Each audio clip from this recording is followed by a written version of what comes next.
Good morning. I'd like to welcome you all to our March meeting of the Committee of the Whole. We'll start off with a roll call. I'll call out your districts. If you just say your name, please. District 1. Bruce Graham. District 2. John McDonald. District 3. Wayne Fowler. District 4. Me. District 5. Gregory Hemming. District 6. Alec Morrison. District 7 is myself, Timothy Habinski. District 8. Michael Gunn. District 9. Wendy Sheridan. District 10. And District 11. Diana Brown. Thank you very much. Could I have a motion to approve our agenda, please? Moved by Councilor LeBlanc, second by the Deputy Warden. Yes, Deputy Warden? Could I have an update on garbage changing? Waste.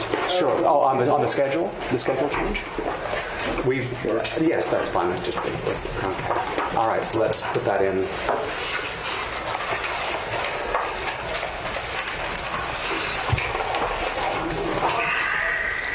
All right. Councilor Fowler. Yes, I'd like to have added to the agenda notice of motion for March Council.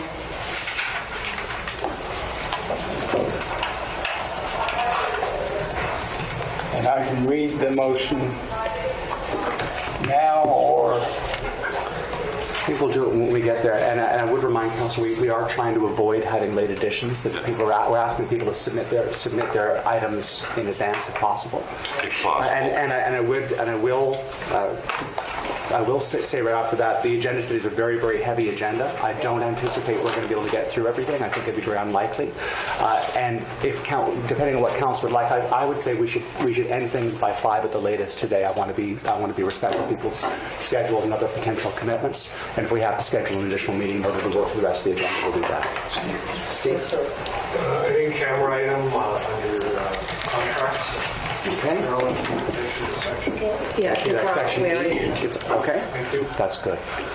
Yes. In camera as well, valley waste. Okay. Sure. All right.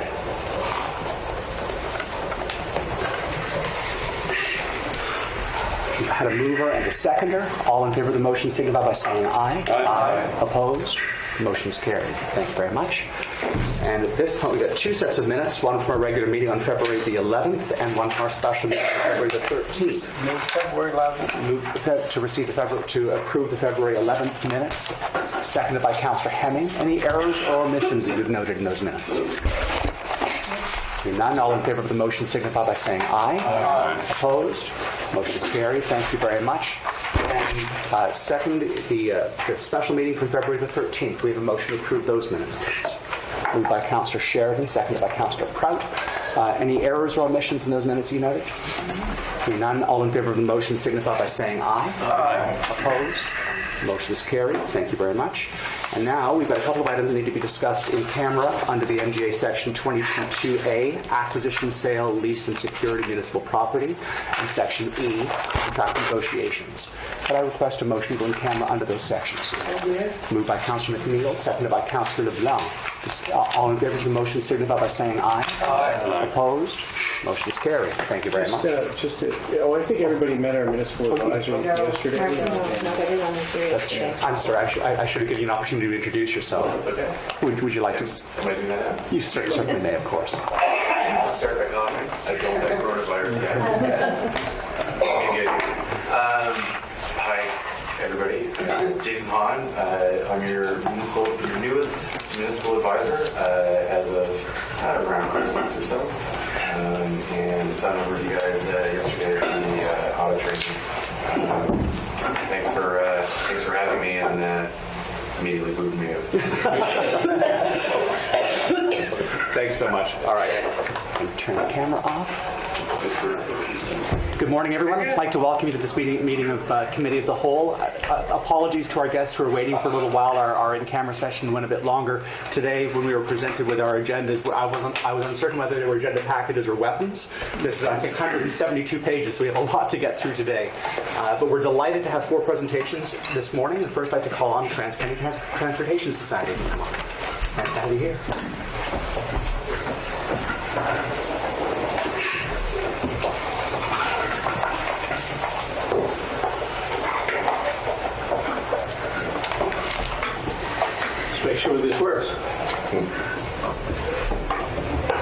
recording yet? There we go. Okay. Thank you, Warden and Council, for allowing us to present here today. We really appreciate that.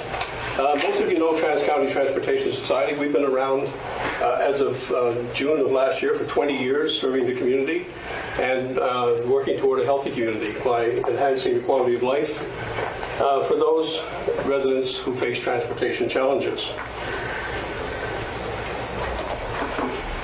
What do? We provide door-to-door, affordable, and accessible transportation services to the residents of our community. And that community is all of Annapolis County and Western Kings County from the Annapolis border to the Aylesford Road. We provide transportation for medical appointments and procedures, grocery and personal shopping, community, church and family events, education and employment, and also for group charters. How do we do it? We do it with a fleet of 12 vehicles, 3 buses, 2 ProMasters, and 7 minivans. All the buses, the ProMasters, and 3 of the vans are wheelchair accessible. We do it with 10 drivers who have Class 4 licenses. They've all received training in the operation of all of our vehicles, as well as CPR and first aid. And they've also received educational training from the VON and from the RCMP Senior Safety Program in dealing with persons with mental and physical disabilities. Our staff consists of a general manager, myself, an assistant manager, Nicole, and the dispatcher administrative support. It's important to note that all of our staff understand that efficiency is paramount to our transportation delivery.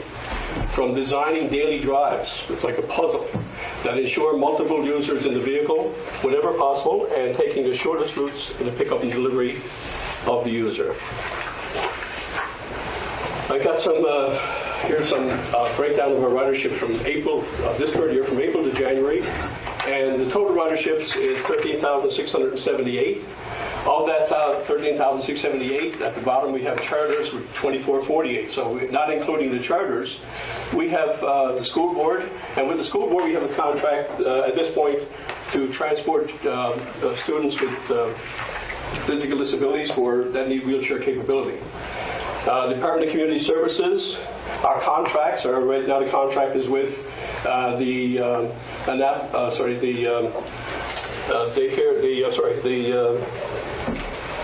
home care in Bridgetown, the ARC, and that facility that's Mounty Lodge area. And the general, of course, includes other things, other nursing homes and so forth. Of that total of wheelchairs, we have 1,918 so far riderships of wheelchairs this year, and 9,312 in able-bodied people. And of the total again, 5,530 are seniors over 65, 2,120 are teenagers under 18, and the 3,580 in between. So 2,448 in charters as well. Why do they use our service? Here are some of the things that we do. For work related, we have 222 ridership, sheltered workshops 8, training 2, education 1,990, medical appointments is by far the largest thing that we do, 5,238, access to food 72, shopping and errands 184, social isolation, which would be people that need to get out of their homes to say the VON daycare program, day program with seniors, to other social events or community events. And then we have other as well, which would be appointments for say, see a lawyer or see the Department of Community Services. I have some comparison here of the drive fares, looking at what TCTS charges compared to Annapolis County and say Kings Transit. So if somebody who wants to go from Annapolis Royal to Kentville Hospital, our cost round trip is $91. The time involved, approximately, including the time for the appointment, 4.5 hours. If they were to take it in Annapolis taxi, it would cost them $252 that they dropped off and come back later. With Kings Transit would cost round trip $4.50, but the individual would have to use 3 separate buses to get there, and it would take approximately 6 hours if they're able to make the connection on each end. So So there's just some examples. I'm not going to go through all those, but those are examples of the fare structures. You see why we're looking to reduce our fares. I mean, we're still much higher than we need to be. Why are we here today? We're looking for additional funding for the municipality of County of Annapolis to help in reducing our fares.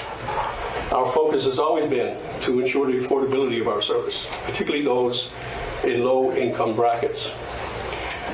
In this fiscal year, we did reduce our overall fares by 12.5%. And on top of that reduction in our fares, we also provided fare reductions and sometimes receiving no fares in the amount of $9,145 additional fares provided to the community out of our own resources. This year, what we want to do is reduce our fares again by 12.5%. And based on our anticipated 10% growth, that would reduce our revenue by about $28,366. So we're trying to make up that money. In October of 2019, the province of Nova Scotia provided us with an amount of $14,138 accessible. We didn't receive that money. We have to use it and then apply for the funding. Unfortunately, that was supposed to be for a whole year. We get it in October. We have until March 31st to actually use all that.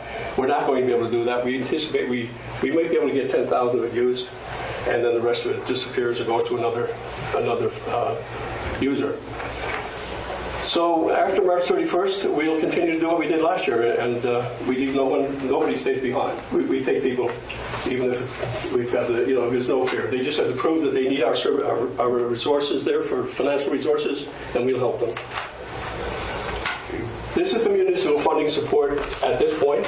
So Annapolis County provided us in 2019 and 20 fiscal year $35,000. King County provides us with $26,700.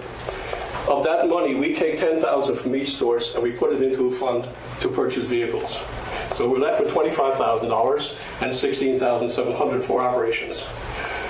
Historically, our operating costs, and you see below, the operating costs are based on the percentage of kilometers driven, the number of hours driven, and the percent of ridership over the last 3 fiscal years. Annapolis County has always been using 70-75% of those resources. Kings County has been using 25 to 30%, and that's consistent. It's about 72-point-something% this year. Under the current funding, with $25,000, Annapolis County is paying 60% of that cost, and Kings is paying 40%. What we're looking for is to bring Annapolis up to 71% and Kings County up to 29%, more in line with what the uses of the resources are. This year we signed a 3-year funding agreement starting in April, under which Kings County are going to provide us with the $30,000 that we were looking for. Of the 30, we'll take 10, put it away, we'll have 20 for operating. And every year they're going to give us a 1% increase. And if nothing changes, they'll be funding 44% of the operating costs as opposed to the 30% that they should be funding. And Annapolis County will be 56%.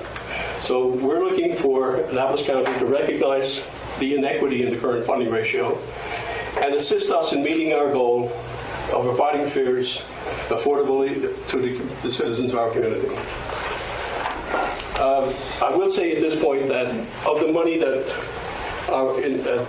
we spend in our operating costs, 92% of that money spent is spent in Annapolis County, and from the people that we pay all live in our community. Excuse me. So our salaries are all spent in Annapolis County. All of our costs related to our vehicles, maintenance, all our fuel are all spent in Annapolis County. The building that we rent, we have our offices in that, plus we have all our vehicles stored in that. All that's in Annapolis County. So 92% of our expenses are Annapolis County expenses. So PCTS is formally requesting an increase in your financial contribution by $25,000, excuse me, to a total of $60,000. Thank you for your attention and your kind consideration of the funding request. We're available for any further information that you might require. Thank you very much. Do we have questions, Councilor? Councilor Henning? Don't have a question, just an observation. I want to say, every time I see you on the agenda, I always feel good because it's always a good news story. Thank you. And, I'm a strong supporter of what you do. I haven't been here for the whole time, but the last 8 years I've followed that. But the one question that you didn't answer, and I don't expect you to answer it, but you had some list on how you do it, the number of vehicles and the number of drivers.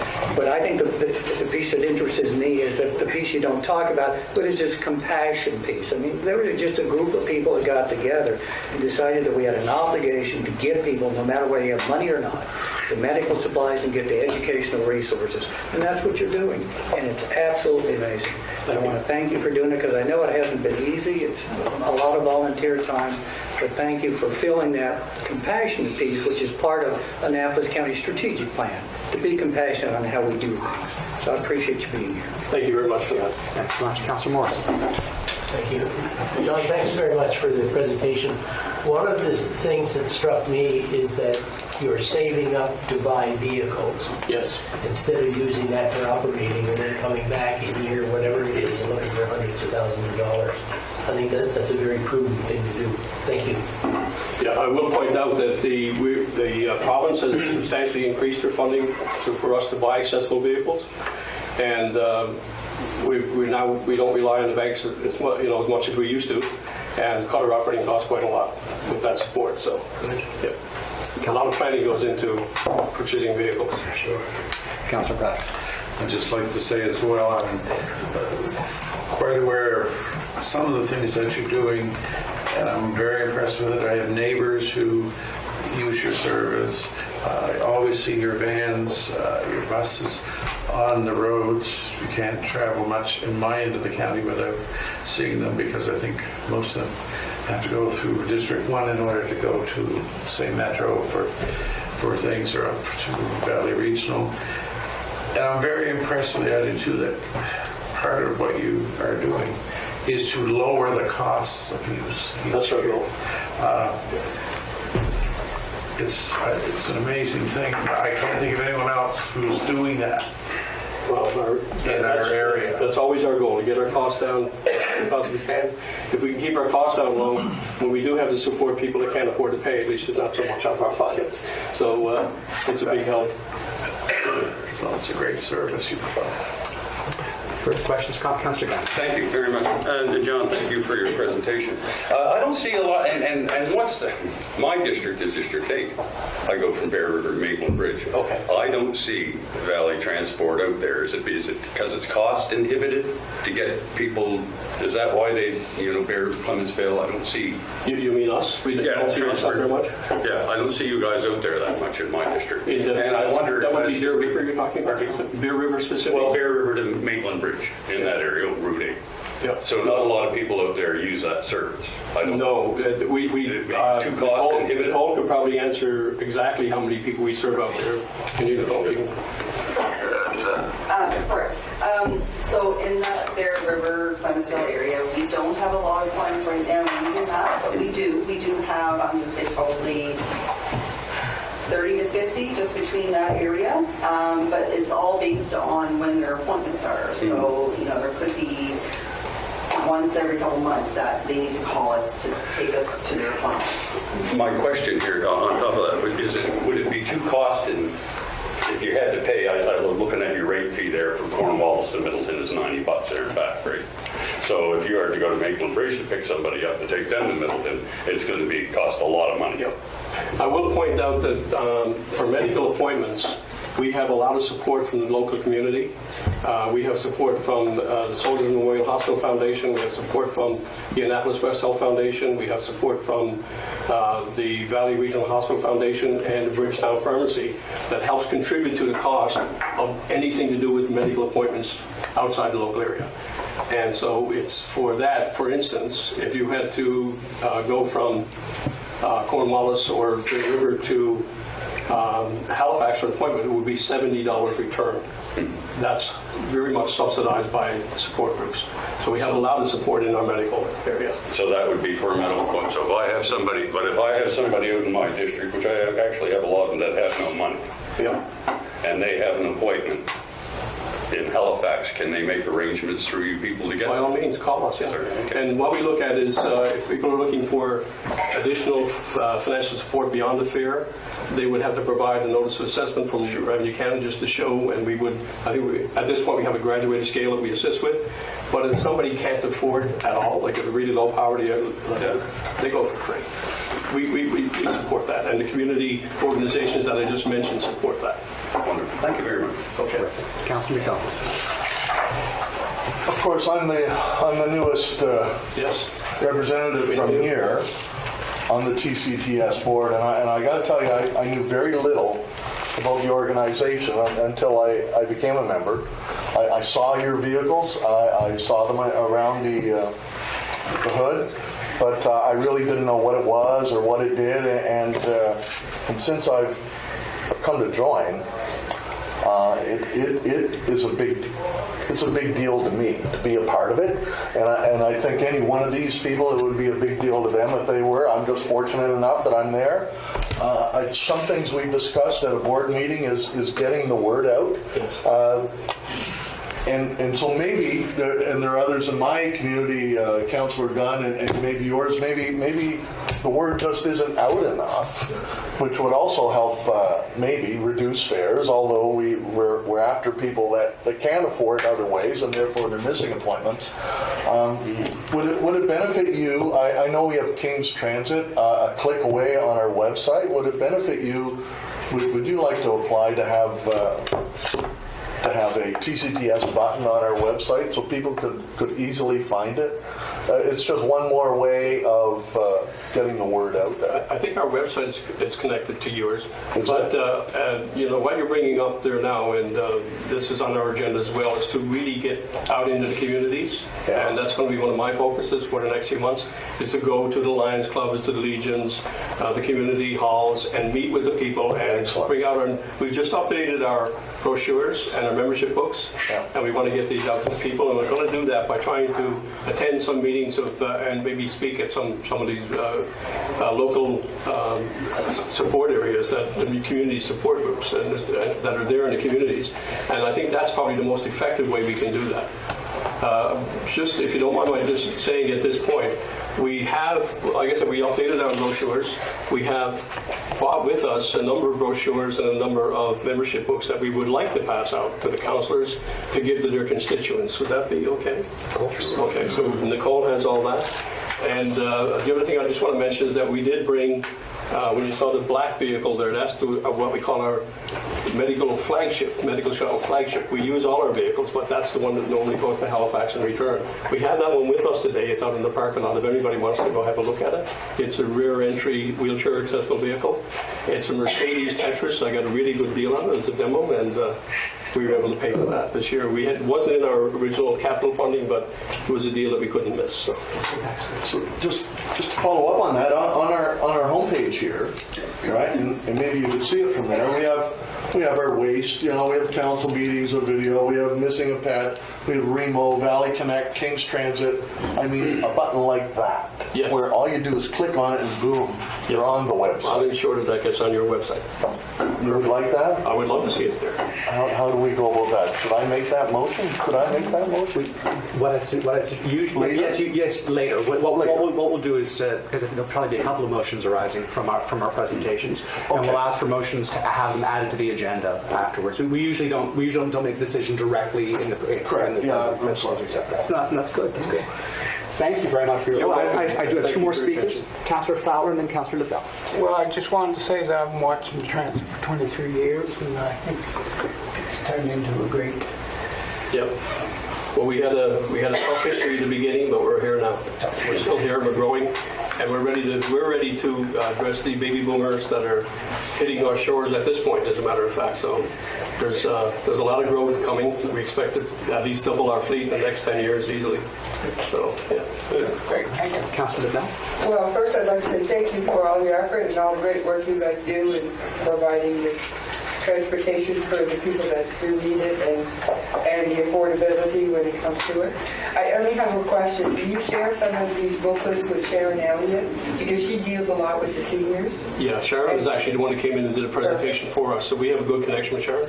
Yes. And we, on our website and in our vehicles, we have behind the seats containers where we put information that comes from people like Sharon that benefits the people who ride.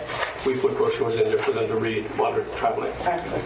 And also, I would like to have some so that we can put it in our different community halls, because they have their regular meetings or events going on, and Yes. people can pick them up there too. Yeah, as Wayne John pointed out, getting noticed is on our agenda. Even though we've been here 20 years, there's a lot of people who are still not familiar with us. We need to get out into the communities and meet the people directly. Yeah. Perfect. Thank you very much. Thank you very much. And Nicole, if you'd like to leave those with our clerk, we'll make sure that they're distributed to all of council. Thank you so much. Deputy Warden. I would just like to amend the agenda of the day and add TCPS to the additions of the agenda. Seconded by Councilor Griot. Discussion on the motion. All in favor signify by saying aye. Aye. Opposed? Motion's carried. Thank you very much. Thank you very much. Can you leave your vehicle here till we break for lunch to give us an opportunity? You're at 12? It won't be 12. It won't be 12 today, I don't think. No, Maybe it's not possible. I can drive you back. I'll drive you back to the house. You the vehicle. You check that out with Nicole before you say that. You're just a cheer in the board. If you can, it would make it easier, but if you can't, we know where you are. Sure. Thank you so much. All right, next we're delighted to have representatives of the St. Mary's Bay Protectors here to present to council.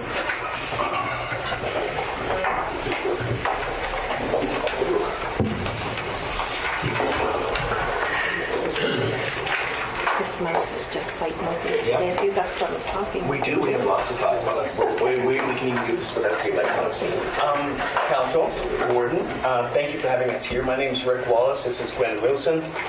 We're with St. Mary's Bay Protectors. We're a group that started up in November in response to the application by Cermak Canada, which is actually Cermak Norway, which is actually Mitsubishi Japan, to start up fish farms, which are industrial fish slots in St. Mary's Bay. And so as community groups, faith-based groups, fishers, lobster buyers, we were concerned about that. We did the research and we found this is an inappropriate industry in our bay. So we're here we're going to do a little bit of a talk, give you some information about the economic consequences of it, the impacts, which are negative, the environmental impacts, which are negative, the tourist impacts, which are astronomically negative. And then we're going to ask you at some point in your processes to pass it. We'd like to request a resolution from you opposing the expansion of open net fin fish farming, which is what we often call salmon cages, in St. Mary's Bay. This is the same process that's been happening around the province. Mahone Bay passed it, Lunenburg passed it, Liverpool's passed it, Digby's passed it. So as part of our response and our organizing around the province, because the different sites where Cermak is proposing to operate fish farming, those communities have organized to oppose it, and we're part of that. So, we're going to go. We did that. Just going to show you quickly. Cermak, massive corporation, operates currently in BC, Chile, and Norway. And they're moving their operations out of British Columbia, essentially, because there's been pressure from communities there over 20 years, and the loss of wild salmon stocks and so on. We'll get into that. In a sense, they're moving their operations to the East Coast. So, right now, one of the 4 locations in Nova Scotia is in St. Mary's Bay, and that runs from about Sandy Cove down to about Balancing Rock, and over, of course, to Montagan, down to about Weymouth, Sissibu River. You can go to the next one.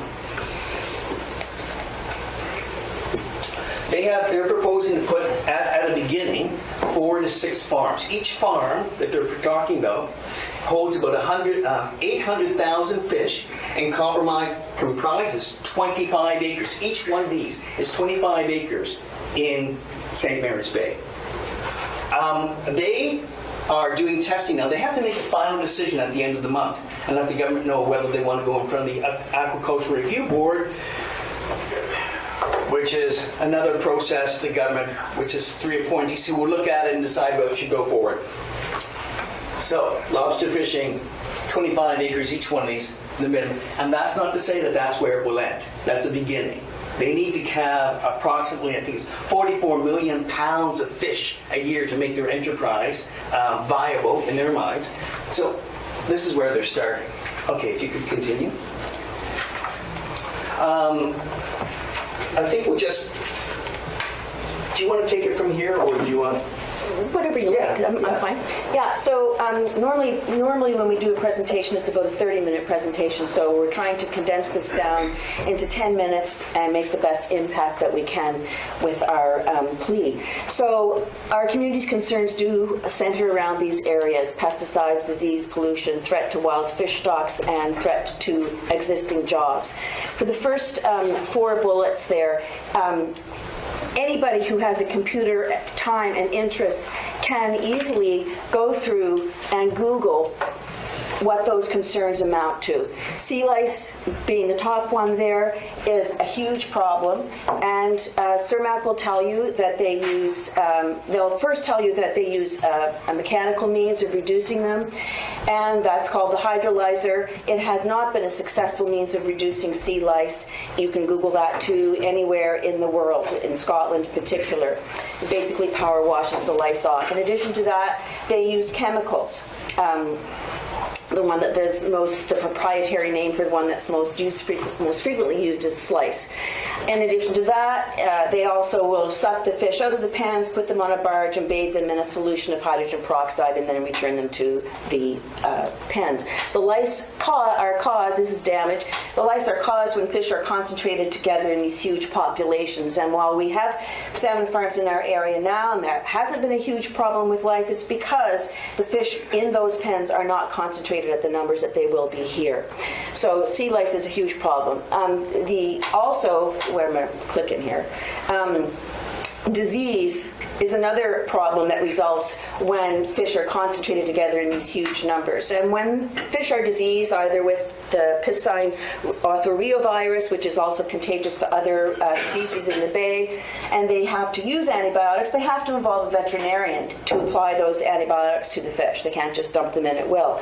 However, there is no public access to that information. Unfortunately, in the aquaculture regulations that Keith Cotw likes to refer to as the gold standard, the ability for the public to access the information in regard to the application of antibiotics is not available. So we can't trust that the industry, which is mostly self-regulating, is actually reporting and requiring the veterinarian's use in a way that they are accountable for. Another huge issue is the amount of waste that's produced by these farms. So in a typical salmon farm production period where they have approximately close to 1 million fish, within that production period you'll end up with the amount of sewage from about 250,000 humans over that same period of time. So underneath these pens, this is an image that was taken from one of the fish farms off of Freeport, and it's up to 3 feet of this waste underneath a fish pen, which is basically a dead zone on the sea floor. So that's about equivalent in weight to about 140 school buses. And if I could just interject just very briefly, we are at the 10-minute mark, so just letting you know. Okay, so the impact, I'm just going to click through these, the impact through this on jobs is crucial, because when we have this in our bay, as Rick pointed out, we have 25 acres per farm taken away from our lobster fishers. That's going to displace their jobs. CERMAC is talking about 250 to 300 jobs province-wide, a couple of people, permanent workers at each of these farms. Now you look at the number of lobster licenses that we have in that areas 33 and 34, we're talking about 1,600 licenses, which translates to about 4,000 jobs. So our issue is that we don't see where the jobs are coming from and why the lobster jobs are less important than the jobs that are currently being displaced, or currently being offered rather. So the amount of money that the lobster industry brings into the province from 2017. You can see it down there at the bottom, $5.4 million for our region of Nova Scotia. Ground fish. Sorry, 750 for the lobster. So it is Nova Scotia's most valuable seafood. So we're very concerned at why this is being put at risk. We've already referred to some of these issues, and Rick, you can take over for tourism. Yeah, just going to really be brief about this because, yes, we are at our minutes and we appreciate that. But Annapolis, Clare, and Digby, we get about 60% of the tourist visitors who come to Nova Scotia. We all know that. Why? Because we have a gorgeous place. Right. A gorgeous place like Balancing Rock or Annapolis is not about having huge fish farms in front of it.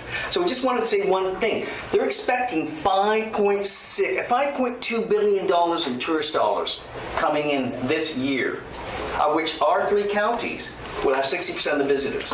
The impact of having numerous farms, which are going to, one, lower property values. They will. People who are living from these, there's noise, there's lights, there's seagulls. You'll hear people talking about what happened over at Victoria Beach and so on. People have to move. But the implication is that the government is proposing that somehow this open net finfish farming is going to be a healthy plus economics for this area. It's not. It's going to threaten the lobster industry and the high-paid jobs. It's going to threaten the environment and other species of which these diseases can pass to, including whale entanglements. And thirdly, it will have a negative impact on our tourism. That's simply the case. So our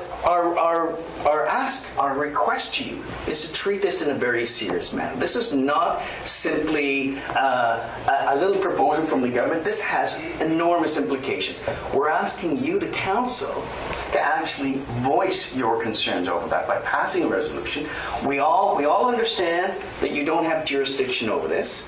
None of us really have jurisdiction over this except for the provincial government and the minister, but we're asking you to take a stand with constituents here in your county as well as around the province to say no to the expansion of open net finfish farming in Nova Scotia waters, and particularly St. Mary's Bay. And one last thing, sometimes we use the word aquaculture, it's inappropriate. Really, aquaculture can be oysters, can be mussels, and so on. We're really talking about these big open net fish, open net we call finfish farms. That's what we have to say. Thank you very much. Councilor, questions? Councilor Gunn. Thank you very much. This is very interesting and a good presentation. A few years ago, or I guess maybe it was last year, I talked to another councillor from another district on the South Shore, and they had a Norwegian company coming out there, and people were up in arms. They had talked about a fish farm out there. This Norwegian company made the pitch that actually they're going to put bottom cleaners, and this one I'm not being pro or anti, I'm just asking you a question. They said that they can take care of the waste problem on the bottom by they put bottom feeders in underneath the salmon, and that will clean up the waste from them. Are you talking about a type of fish? I'm talking about salmon farms. No, but the cleaners. Yeah, the bottom sculpins, whatever you clean the bottom up there. That's really that's the pitch. Yeah, that was a very interesting pitch, and I have to say that in all the public meetings that CIRMAC has had in the area that we've attended, and our own public meetings where people have had an opportunity to ask questions, that has never been suggested as a means of cleaning up. What they do say about cleaning up is that when the salmon farms are not operating, after they've had a production run, then they go fallow for a period of months, sometimes up to a year, and that's their method of dealing with what has happened on the bottom. That the bottom will recover over that period of time. But what we have seen through our own research is that doesn't usually happen. And, there is a study that says 42% decrease in lobster catches near these farms. So that's based on science. And just to follow up to that question, please. So I have a big concern about the Bay of Fundy, and you have a big concern about the St. Mary's Bay. Does your group to actually tackle cleaning up the bay or just stop fish farming? Right. Because right now we have a mess in the bottom of your bay and the bottom of our Bay of Fundy, which I'd like to see somebody tackle and get cleaned up. Yeah, so let's respond to this in 2 ways. First of all, I actually am in Freeport, so I'm on Bay of Fundy. One side of my house is on the other side, right? So it's a concern about coastal waters, right? And coastal waters are a concern for all of us in this province. And having clean, ecologically safe and non-polluted waters is a concern for everybody. And in part, that's what we're concerned about. What we're focusing our attention on right now is the most deleterious, the most destructive element that we see going on, in which we're under an a really compressed time frame on, which is the expansion of open net finfish farming by this Norwegian Japanese company. So it's, the concern, of course, is all these environmental and climate crisis issues. What we're concentrating on in the next few months, because of the time frames, is this open net finfish farming. Just one other thing, we did have an event in Digby last week. We sent you all out invitations. I don't know if you're able to come. There was one of the people, Bonnie Glambeck from the Clickwad Action, talking about these fish they were talking about introducing into the open nets, the sculpers, the ones that would be. And she said it was fascinating because actually the sea lice started to turn transparent, so that the fish couldn't eat them. So in other words, it's fascinating, right? So it's actually doesn't work. None of their cleaning works. It's just when you put too much fish into one small area, you're going to have issues, and they're having it all around the world. We just don't want that happening in our environment, which is why we're asking for your help and support. I hope that's not. Councillor Henry? Thank you very much. What I'd like to do is add this to the agenda, a discussion of the suggested motion that you have. And with that said, I want to let you know that I'm going to support that motion. And, I've been very public about this. I've written about it. Chronicle Herald has published some of our stuff on that. I'm absolutely adamant about it. And my position not only is ecologically it's a disaster, but it's a job killer locally. And that's the issue. And then just one quick thing. I mean, this has gone from Norway in such a strange way. And the book by Martin Muller that's just come out, Being Salmon, Being Human, and I've invited him to come here in July from Norway. But this was the game changer for me. And this is the kind of the minister in Norway saying how positive he is about aquaculture. And he says, if wild salmon get in the way of fish farming industry, then I must say we must be ready to sacrifice wild salmon. That's how extreme that it's gotten, and I think our municipality, at least I do, feel a responsibility to see if I can end this as soon as possible. So I thank you both for your presentation. Thank you very much. Thank you very much. So that was the cartoon. Oh, you want to go back to the cartoon? So, before we proceed, so that was a motion, Councillor Henning. Could I have a seconder for the motion? Seconded by the Deputy Warden. All in favor of the motion signify by saying aye. Aye. Opposed? Motion's carried. Thank you very much. Thanks. Thank you all. Is this yours? No, that's Carolyn's. Yeah, I'll just leave that there.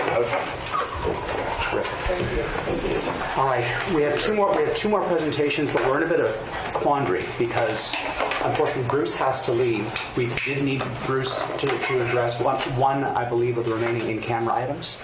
And so I hate to do it. Would it be a dreadful inconvenience to ask our remaining two presenters to come back at 1 o'clock to finish up the presentations? Or 1:30.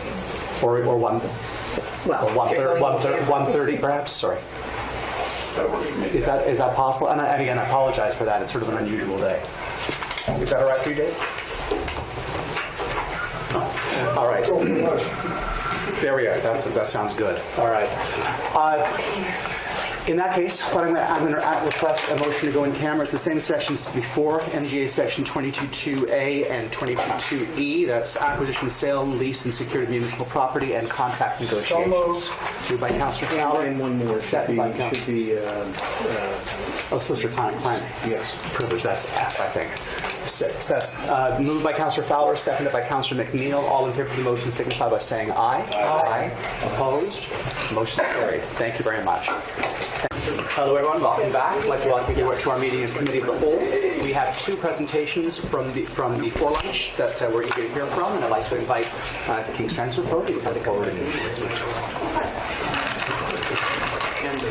It's open.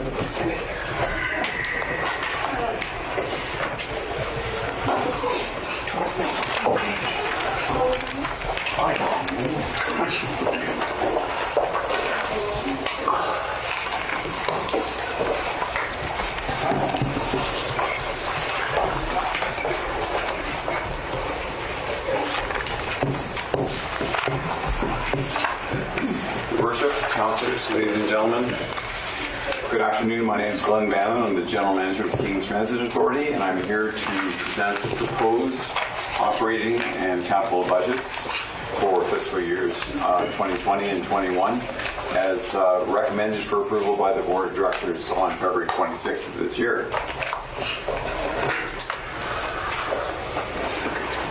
Before I talk numbers, which are always my favorite, just a few facts of interest. We actually provide over 36,000 hours of public transit here in the Valley every year. And just some encouraging numbers. As of January 31st, which was when I last tabulated, year-to-date ridership for the service as a whole has increased by 4%, and year-to-date ridership for Annapolis County has increased by 3.3%. As of January 31st as well, the year-to-date revenue for the service increased by 10.3% over the 2019-2020 numbers for year-to-date for the same period, and the year-to-date revenue increased for Annapolis County by 15.7%. Now, that sounds kind of rosy, and it is rosy. Those are good figures, actually, to see that we're increasing our ridership and our revenue. The challenge for us is, of course, our expenses are increasing as well. We struggle with an older fleet and older infrastructure. King's Transit provides $1.2 million worth of salaries, which are spent in the Annapolis Valley and the local economy. Valley businesses provide goods and services to our operation in order to keep it running, and King's Transit supports Valley businesses by getting workers to their places of employment and customers to their services. We've had a very busy year this year, and there's a few areas where we've got some activities of note. First of all, on the customer service side, or on the coalface, if you will, we've completed a couple of service changes, including some improvements to service in the Berwick area and County Fair Mall up in Kings County. We updated our route designators and our numbering system to make it a little less confusing for our clients. Commenced route reviews, did seniors engagement through the Age Friendly Communities grant program that was put on by the province of Nova Scotia. We also conducted extensive customer engagement and survey work by the Valley Public Transit Riders. So there's 3 of the members of the Valley Public Transit Riders in our audience today, and they've offered an impressive level of support for us to gather the kind of information that we normally wouldn't be able to. We conducted extensive work towards the Acadia UPass and formed a partnership with the Center of Geographic Sciences towards the identification of microtransit applications. I think the last time I was here, I spoke rather extensively about that project. And we also commenced work on a regional public transportation strategy. Internally, we updated and audited several of our processes. We completed an extensive accounting engagement to get our books in order, and things are in good shape now. We also merged our inventory platforms. We had 2 platforms before that were supporting inventory, and it was a very inefficient way of doing business, and we've now put them together to good effect. And in addition to that, we updated the pre-trip administration for our buses.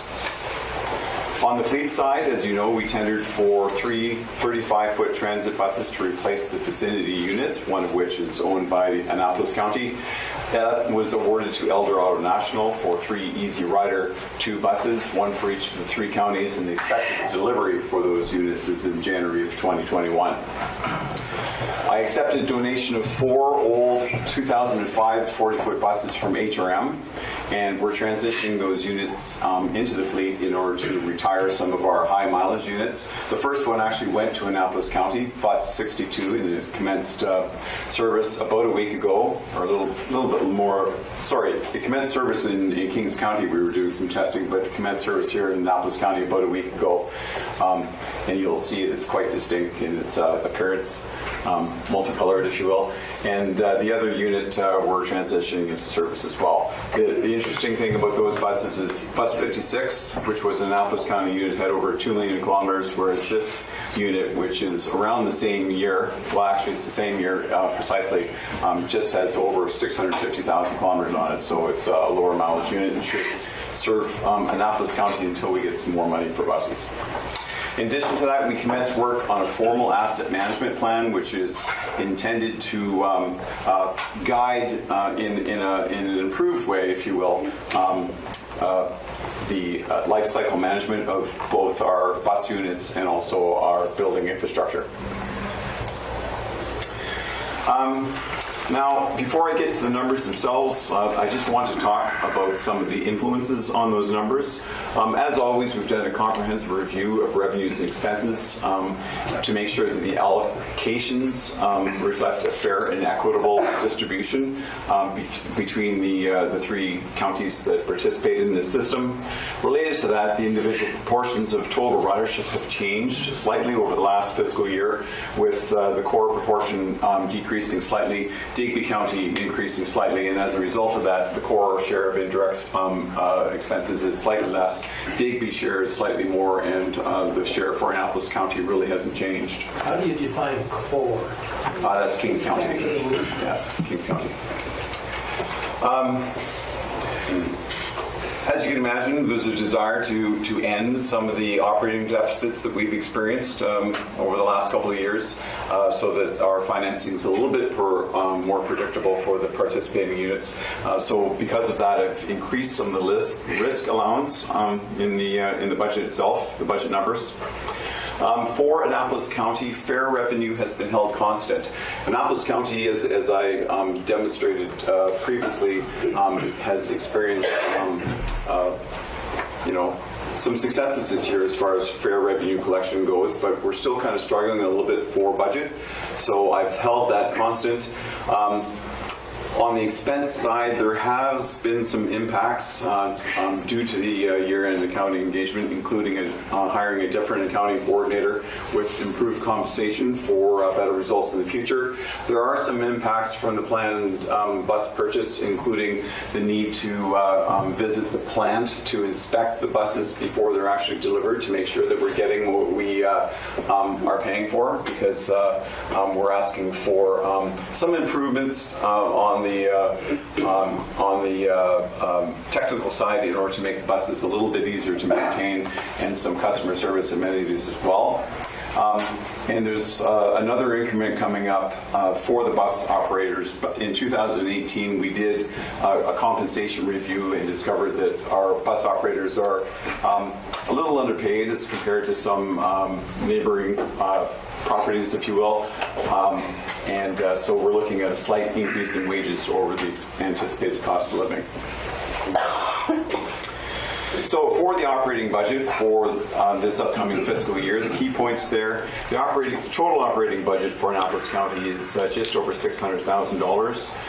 Total revenues are expected to, or projected to, increase by 3.8%, with fares held constant and the municipal contributions increasing by 6.09%. And total expenditures are projected to increase by 3.8%. Main cost drivers there are the risk allowance, an increase in the management fees, some operating impacts through the bus purchase, and also operator wages. On the capital budget side, there's a little less to say. as always, is based on several assumptions, such as the continuity of the annual provincial grants that we receive, the continuity of municipal grants, and federal support for fleet and system upgrades. The proposed initiatives for Annapolis County on the capital side are a little modest, if you will. One of them we've already talked about and was approved during the supplementary capital budget presentation that I gave the last time that I was here, and that was the $630,000 for the new bus. The other thing that we've been looking at is the bus storage situation down here. I've been working very closely with Mr. McInnes on that, and we would like to transition out of the Church Street yard to a different location. A lot of that has to do with our desire to provide better protection and preservation for your fleet assets. But in addition to that, the Church Street yard doesn't really support our ability to clean the buses to the level that we would like. And as you can imagine, in the last 2 months, that's become a more pressing issue. As always, there are pressures and risks. The pressures for us are an aging bus fleet, aging building infrastructure, the size of our administrative and maintenance staffs, and the risks are always around the fuel budget, revenue, the continuation of capital grants, and our advertising revenue. I think that'll be a little shaky in the next little while, just because of the churn in our fleet. That's the end of my formal presentation. Are there any questions? Councilor Hammond. Thank you very much. I always appreciate your presentations. And last time you were here was on the $630,000 acquisition of a new bus. And I raised these objections at that time, even though I voted for it. I did it reluctantly, but I think the future is electric buses rather than diesel buses. And I didn't press that forcefully because I wasn't as educated, I think, on electric buses as I could have been. But I've got a lot of information lately that's really the way to go, electric buses, even in rural places with long distances. Because the cost of all of that has come down in terms of charging stations and everything else. And there are a fleet of buses that are being made that are pretty reliable. My question to you is, if I'm right that the future is electric buses, is that part of your working strategy to figure out how that works? And when I talked to a consultant on that, he said, the question is, it's not are electric buses a good buy. He said the argument that has to be made is you or someone has to justify diesel buses.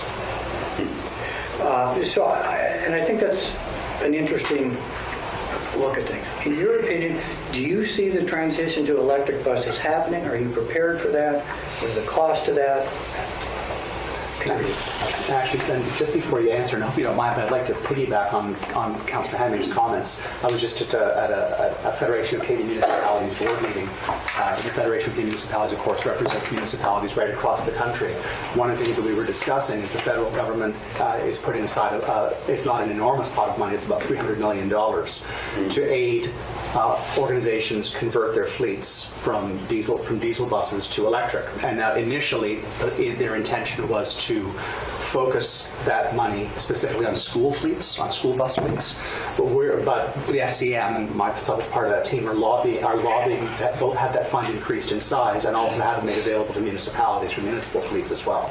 So it looks like this is the wave that the nation's starting to move in, and when the federal government's actually providing specific funding for that purpose in any event. So to follow up on that, I mean, what I would be hoping for is that King Transit could be some sort of pilot demonstration project funded by the federal government to see how it works in a rural place. Yeah. So to answer your question, and it's kind of a complex answer, but we are monitoring that particular situation and that technology quite closely. To my knowledge, at this point in time, the longest range that you would get out of a slow charging bus is about 280 kilometers under certain temperature conditions, okay, and without hills, okay? So in other words, it's not exactly what I would call a rural environment. If you take a look at the length of some of our routes where we're employing one bus right now, because of that long charge cycle, we would have to employ two. And then you have to factor your spare ratio into it. These are relatively expensive buses compared to a diesel bus. So a diesel bus right now, a 40-foot unit, will cost about $650,000, whereas a slow charging electric bus is over $1 million. So more units to provide the same service, and they are more expensive. If you're looking at a fast charging technology, the way that or what's supported by the technology today is a bus with a range of about 35 to 40 kilometers. So you would need a charging station every 35 to 40 kilometers on a route. In an urban environment, it's an efficient thing to implement, because you could have multiple buses using that same charging station. Whereas with routes like we have here in the Annapolis Valley, where there's only one bus on the route, you're in fact installing a charging station every 35 to 40 kilometers for that bus. That becomes quite expensive in terms of the overall capital cost of the installation and the operating costs as well. And in addition to that, in a system like ours that is already severely challenged by frequency, and the poor frequency on our system is a deterrent to a lot of our ridership. If the bus has to stop every 35 to 40 kilometers to charge for 2 to 3 minutes, then you're hampering that frequency further still. And just to follow up, I mean, I'd like to have my people talk to your people to make sure we're looking at the same information. Sure. Because I think that could be a healthy exchange to make sure that what I'm reading and what you're reading really reflect the state of technology. So I welcome that exchange. Great. That would be great. The other thing that I will add, though, is I mentioned during my presentation our study of these microtransit applications. The microtransit applications that we are studying are perfect applications for this technology. So that could be our segue into electric buses. Thank you. Excellent. Thank you. Perfect idea, Glenn. And thank you very much for that idea, because I'm here to push you for a bus and a transportation system of some sort on the back roads, like from Bear River into Clemensport along Clementsdale roads, a couple of times a day. What a perfect place for an electric vehicle to tie that in, because in the off downtime it could be recharging in a place like Cornwallis or somewhere where there could be a charging station. Yes. That is a good idea on that. Thank you. Yes. But I still don't completely agree with the analysis that they're giving you for buses, because I think inertia goes in a long ways to charge these new systems that they're creating nowadays. The actual fact that the bus moving is going to charge, help charge. They also do it with diesel, generators aboard that will, put that power in. We're coming leaps and bounds as years go by. But I'm sure Councillor Hemming and I are on the same bench, or a train of thought, that thinking that maybe not next year or 5 years down the line, but certainly within 10 years, we would be reassured to think that, the transit authorities around would be thinking in that direction of electric vehicles by that time. And it's planning for it now, because it will take years to plan for that and to arrange for that to happen. Right. And not that it's directly related to our situation here, but I know for a fact that HRM was working on an electric bus pilot, and that electric bus pilot has in fact been postponed for several years. They are sort of resurrecting a cell to look at the application of electric buses, but their next announced purchase includes an additional 150 diesel buses for their fleet. So it's just sort of a demonstration that even in an urban environment like HRM, they've already made the determination that they're not quite ready yet to make that leap. Councillor Morrison. Thank you. Thanks, Glenn. I always enjoy your presentations. Your presentation itself and your accompanying documentation is always very clean, clear, and crisp. Thank you. You might want to know that 8 years ago, discussions in this chamber with regard to bus service were markedly different. In that the principle of having a bus service was challenged by some. and we've made great positive progress since then. We no longer challenge that we need it. We know that it's necessary, and we thank you for the job you're doing managing the whole service. Thank you for those comments. Further comments or questions from council? All right. Thank you very much, then. We really appreciate you taking the time to join us. Thanks for your time and attention. Thank you. Perhaps Deputy Ward. I'd like to add this to amend the agenda of the day to add it to the additions, please. Second. Seconded by Councillor Gunn. Any discussion? All in favor of the motion signify by saying aye. Aye. Opposed? Motion is carried. Thank you very much. And next, I'd like to welcome David Speth from the Atalanta Hospice.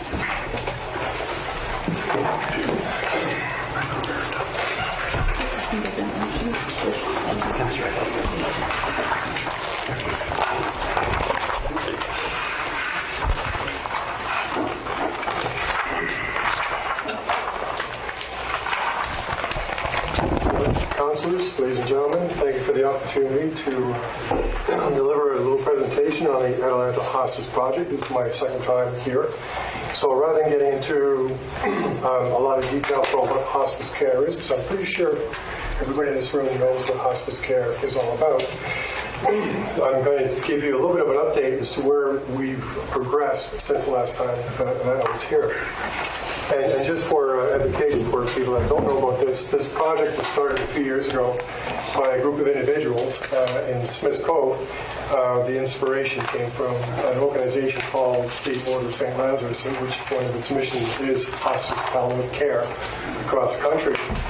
And we decided to embark on this journey to establish a residential-style hospice in this area to service the communities within Annapolis, Digby, Clare, and maybe even down in Yarmouth if they are interested.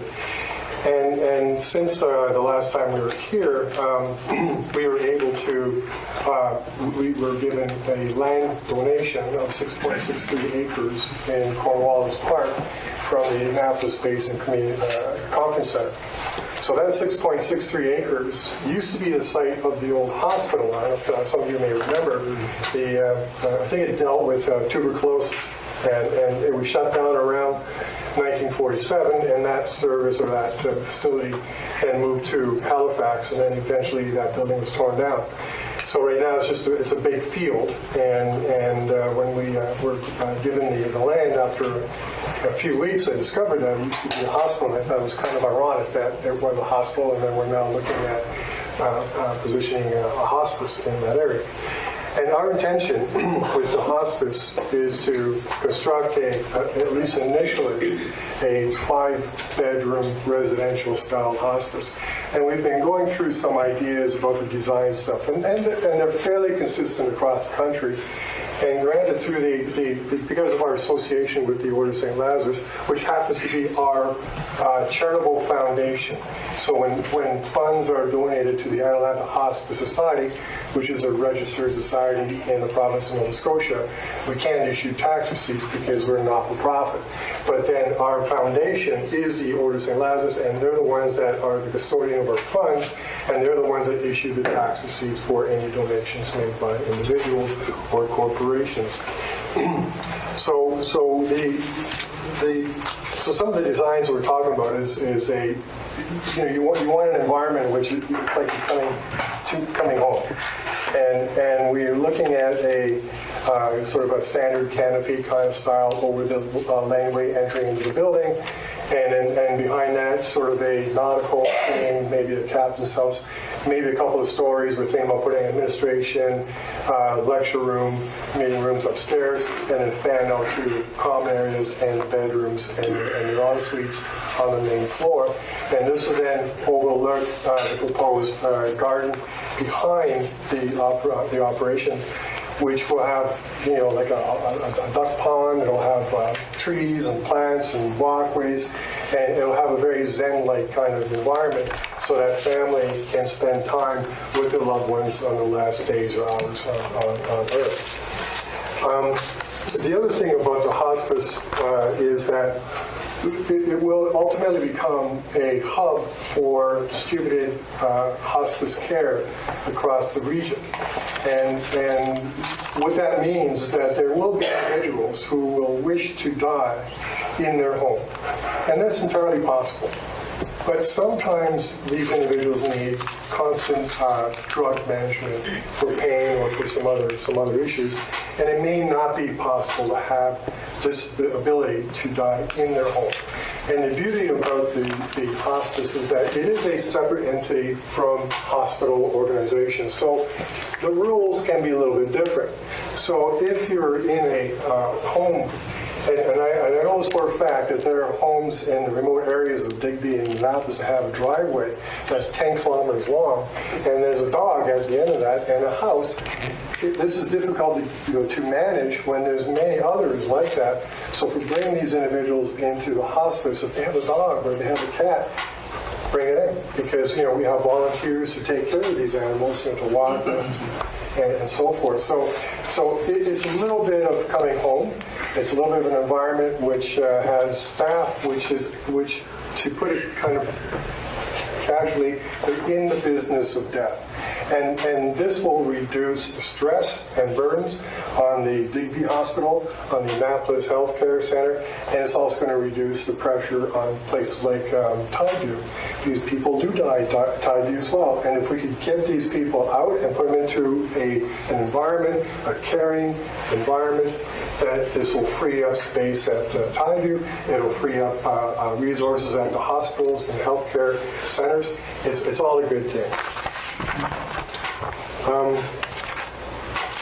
So we've been looking at some other designs. So aside from the land, we've been looking at designs for the hospice. We would like to achieve a net zero design, which means that at some point the hospice is able to generate its own energy through a number of means of alternate energy sources, and also through construction to reduce the amount of energy being used to heat and light the institution. So we've been looking at that.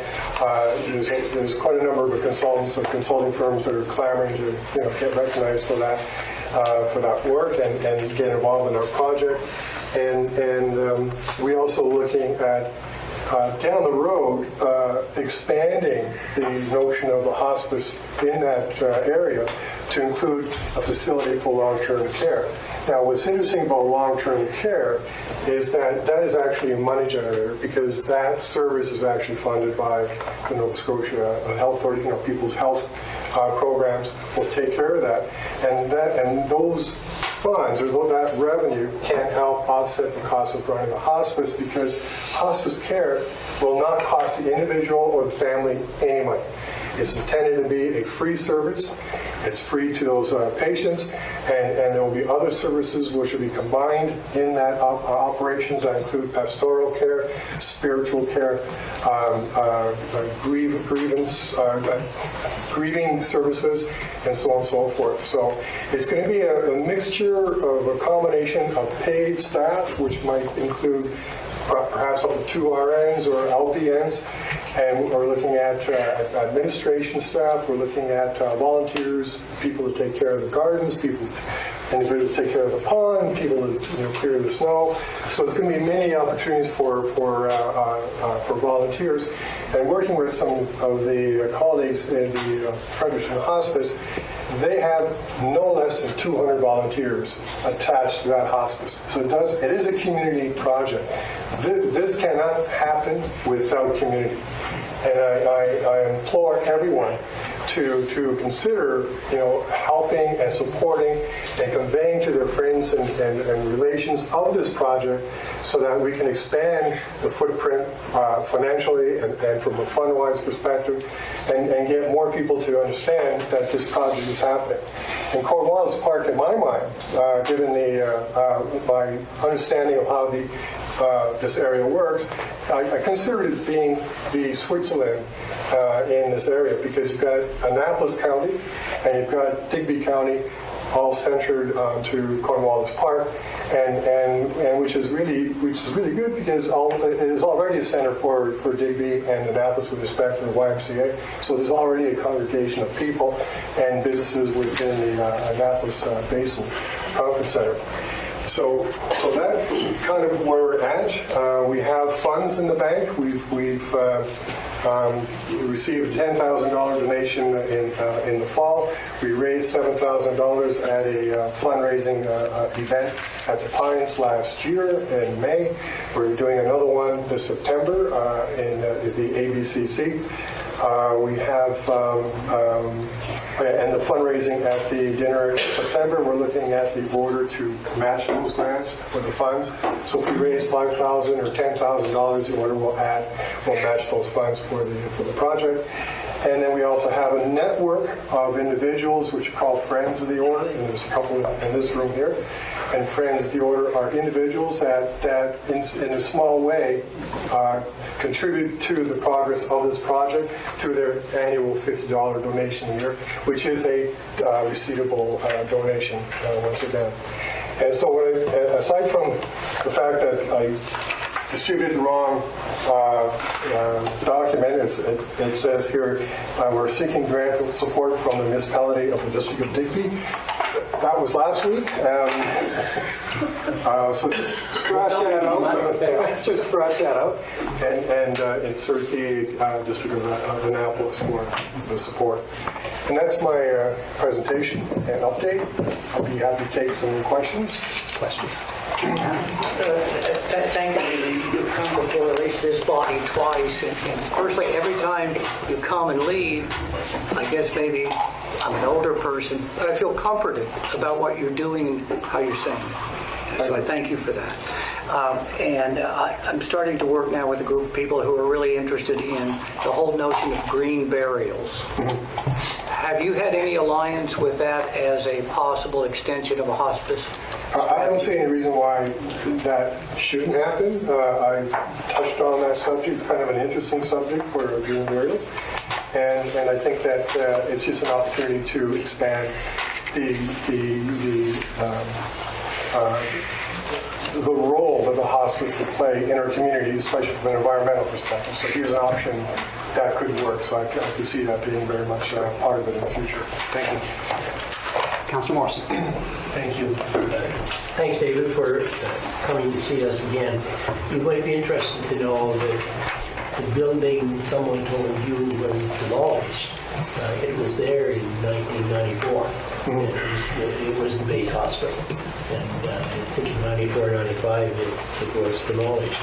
And I'm happy to be one of the people in this room who are members of the Hospice Society and joining with my friend, Councillor Hemming. He alluded to his calendar age, and while I'm not identifying that poster with him, I can understand from... You have to speak up. I can understand from whence his remarks came. One of the things that attracts me about this project, apart from the main aim, is all the ancillary aspects that you outline going to make it as comfortable as it possibly can, not only inside the building, but outside the building. For all of that, I think. Yes, we actually had a meeting last week of the Board of Directors, of which there are 5, and we had recently submitted to the Nova Scotia province to expand that to 9, so we're just waiting for their approval because they have to go through this process. And we talked about the lands, because right now it's just a big field, and we have some ideas of what it could look like, and we were framing the conversation that maybe what we can do is start planting some trees now, and so that by the time the hospice is built, I mean, I'd love to see this thing built before 5 years, 3 years, 5 years would be kind of nice. But, it'd be kind of nice to start establishing sort of a network of trees and shrubs. And so when we get to that point of construction, and we're going to dig out the hole for the pond, and all the spoils will go on this berm here, and it's going to be part of the landscaping or a stone wall or waterfall or whatever. that, oh yeah, these trees here, leave them, okay, just be careful, put the red tags on them and make sure they're not going to be disturbed, so that we can start growing the back garden now or soon, and hopefully, by the time the hospice is operational, that the patients can now, at that point, enjoy the garden sooner than later. David, thank you very much for your presentation today. Oh, you have another question? Sorry, Deputy Warden. So when you said it's free, so you have staff on hand, who pays for the staff? Okay, so the way it works that the Nova Scotia government is not that keen on providing funds for capital. So that's up to us and up to the community. However, once the structure is built, they did mention that they would provide staff of medical professionals, so LPNs, a doctor, RN. So there could be 3 or 4 individuals that will be provided by the government on an annual basis, which would help us from a sustainable perspective. The rest of the operations, the costs, will be borne by, hopefully we'll continue with funding from the municipalities, the various levels of government, from community fundraising events, and so on and so forth. It is a community thing. We have the choice and the opportunity to make this happen. And I've spoken to a number of people who say, oh, no, the government will take care of us. No, they won't. They're busy with so many other things. There's so many other priorities, and there's so many other things attracting their attention that this little place out here in Nova Southwest, we're on our own with respect to this, and we need to do this as a community and demonstrate to the government that there is a lot of community support, and then they'll be more likely to provide us with that kind of support, sustainable support with medical professionals. David, I was excited to hear you say that you want to pursue this as a net zero build. Yeah. One of the things that does, probably you're early now because most of the grant-giving organizations want you to be close to the time of actual construction before they agree to put money in your hands. But there is considerable grant support available at different levels of government to deal with net zero builds, and I think you would fit right in the pocket of some of the funding streams that are available. So just to be aware of, I believe profoundly in what it is that you're working to do. Yes. And my mother passed away back in 2001. She was with cancer for the last 2.5 years of her life, and during the last, she was really in hospice care almost for a full year because we didn't know how things would progress. But she was at home, and I was one of her primary caregivers. It was a period of time that matters to me intensely. It was also by far one of the hardest things I've ever done in my life. And as hard as that was, I can't imagine how difficult it is for people to have a family member in that position when you have to drive an hour back and forth to get to where they're being cared for. And the fact that we could potentially have a hospice within the borders of Annapolis County to provide that service for residents right here, it's a quality of life issue, and I'm just delighted that this is being pursued. Thank you very much for what you're doing. You're welcome. And I've heard from other people, from other hospices. And I'm sure a lot of us are in the same boat. We have relations and family out west in Ontario, Quebec, California, Maine, or whatever. And when you're at that stage in your life where you need constant care, I know my 2 boys, they're busy. They've got kids, they've got college dues, they've got mortgages, and I'm going to have to take the next 3-4 weeks off from work to deal with my dad or my mother. That's really hard on the family financially, and if they feel comforted that their loved ones being treated with dignity and respect in the final days of their life, then this relieves a lot of the burden and stress on the family, and so your loved ones can come in for like a weekend instead of taking time off from work. Because it's a hardship for the whole family, and we're trying to leave that. Well, thank you, very much. Should we? I'd like to actually request that we get together to discuss the grant. Yeah, to discuss what might be available for you. Yes. I think there's definitely federal funds that you could be eligible for. Okay. Right. Okay. We'll do that.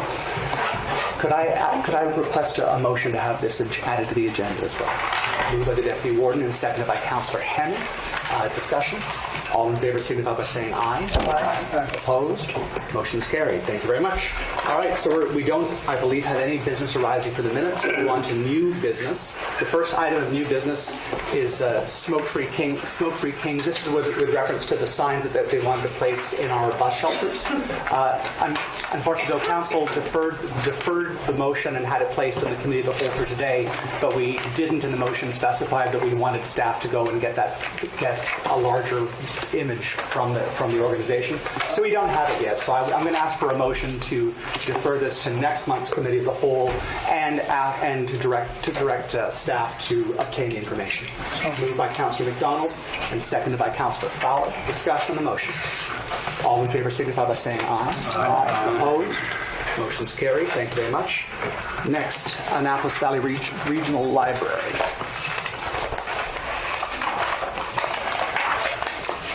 There we go.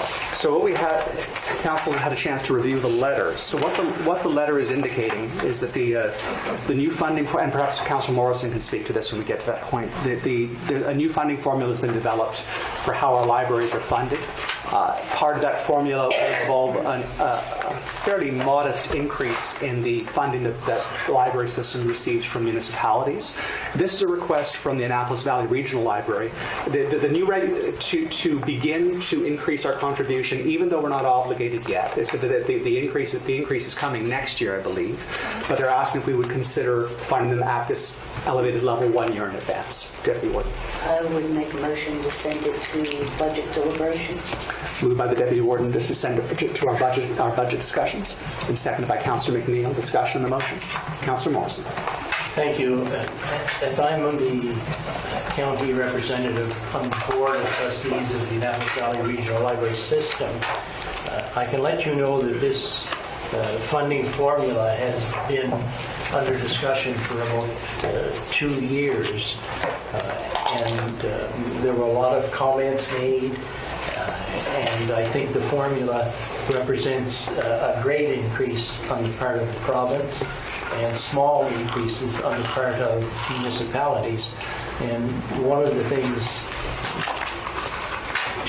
two remaining things I'd like to find out is that this will allow the Annapolis Valley Libraries to be open for longer hours, and second, it will help expand the services.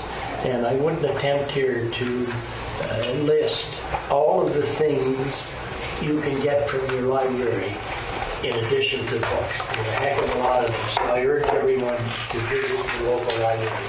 Thank you. Terrific. Thank you very much. If there's no further discussion, all in favor of the motion signify by saying aye. Aye. Opposed? Motion is carried. Thanks very much. Next, the Digby Annapolis Development Corporation dissolve. So we had, I can't remember the CAO's name from Digby, Sutherland? Yep. Forwarded to our Director of Finance that the District of Digby on January 27th passed a motion as follows regarding the dissolution of the Digby Annapolis Development Corporation, that's DADC, to approve the dissolution of the Digby Annapolis Development Corporation as per Section 5 of the intermunicipal agreement signed with the municipality of the County of Annapolis. I believe it would need a similar motion, a matching motion from us. So it's my understanding that when the organization ceased its activity, the municipality simply shelved it as a corporation rather than dissolving it right then, because there was the anticipation there might be a future opportunity to pursue something that would be useful for, but that hasn't materialized. So this is sort of a routine tying it up. We pay ongoing accounting costs each year because we still have to submit to Revenue Canada, but it's not doing anything, so it's a shelved corporation. So could you read out that motion once more? I'll ask perhaps if the Deputy Warden will move it for us. To approve the dissolution of the Digby Annapolis Development Corporation as per Section 5 of the intermunicipal agreement signed with the municipality of the District of Digby. That's what it was said. Moved by Councillor Gunn and seconded by the Deputy Warden. Discussion on the motion. Councillor. Just thinking, I served on the dissolution when that was DADC was closing down. And I was always reluctant to support that because that was a real key, in my estimation, the key bridge between Digby and Annapolis. And I hated to see that go. I can see the reason to support this because shelving it, there's ongoing costs that aren't necessary to have. So I'm going to support this, but reluctantly with the hope that even the idea of a hospice, there's a role for something like a DADC to move that forward as well. So I'm just hoping at some point that we'll find the wisdom to reunite in some sort of thing and buy John an extra pair of glasses. Thank you. That is like having different homes over here. Anyway, the other thing too is that we can create the organization again.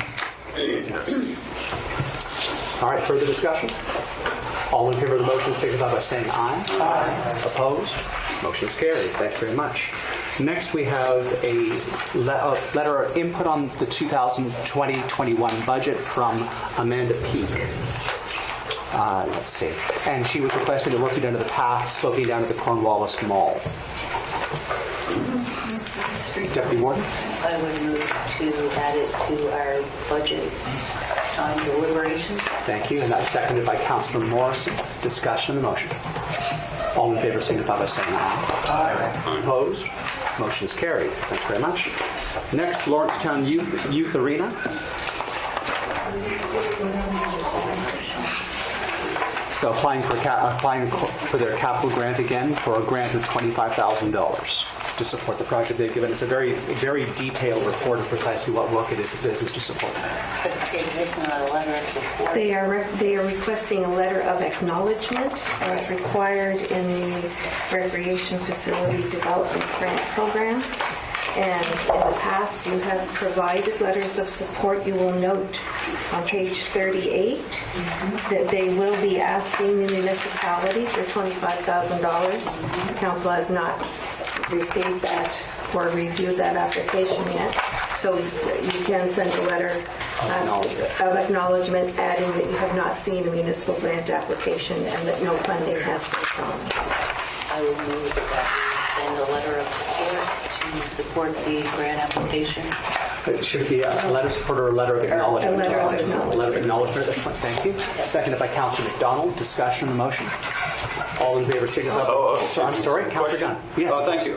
Can you explain to me, and I'm not prepared to people or anything like that, but the grants, maybe we should have a grant workshop sometime because I really don't understand the grants. Different organizations come, and there's some grants for $25,000 that organizations can get every 3 years or 4 years, whatever it is. And then it seems to me some grants, organizations get that amount every year. Well, we generally do have a grant workshop right around the time where we're doing budget. And we give it a full day, and what I think has been done in previous years, and what will certainly, as per your request that is done again, is before we actually start to process the grants, we'll go through our grants policies and how each grant is allocated and what the criteria is in order to be eligible for them. Should that be helpful? Thank you. Terrific. Thank you, Councillor Gunn. All right. Question. All in favor of the motion signify by saying aye. Aye. Opposed? Motion is carried. Thank you very much. Next, RFD for a new road name for Victoria Beach. I'm just trying to find it. Page 68. Page 68 in your package. Thank you. In volume 3. Okay. We recommend to the municipal council approve the road name. Marigold Lane is the new road name for the access road at the Marigold Retreat Center in Victoria Beach. Seconded by Councillor Hemming. Discussion on the motion. All in favor of the motion signify by saying aye. Aye. Opposed? Motion's carried. Thank you very much. Next, Town Hall 9 in District 6. So this is Councillor Morrison. Thank you. I move the committee of the whole recommend to council that a town hall be held in District 6 on Wednesday, the 27th of May. Calendar. 22nd? That's the 27th. That's a Wednesday in May. Yes. Seconder for the motion? Second. Seconded by Councillor Fowler. Discussion on the motion. Councillor LeBlanc, is there an issue with that date? I think that those are the days we have basic budget for Wednesday night. What? Councillor Don? When she's done, I'll. Okay, sure. Is it Police Advisory Board? Yeah. Okay.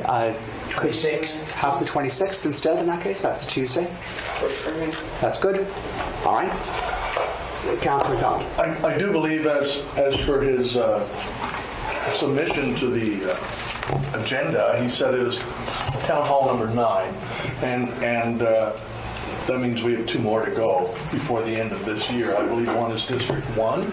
That's my understanding. Yes. And another one may be, although I'm not 100% sure, it could be District 3 or your district, one or the other, because we had one in Bridgetown. District 3? And one in Bridgetown.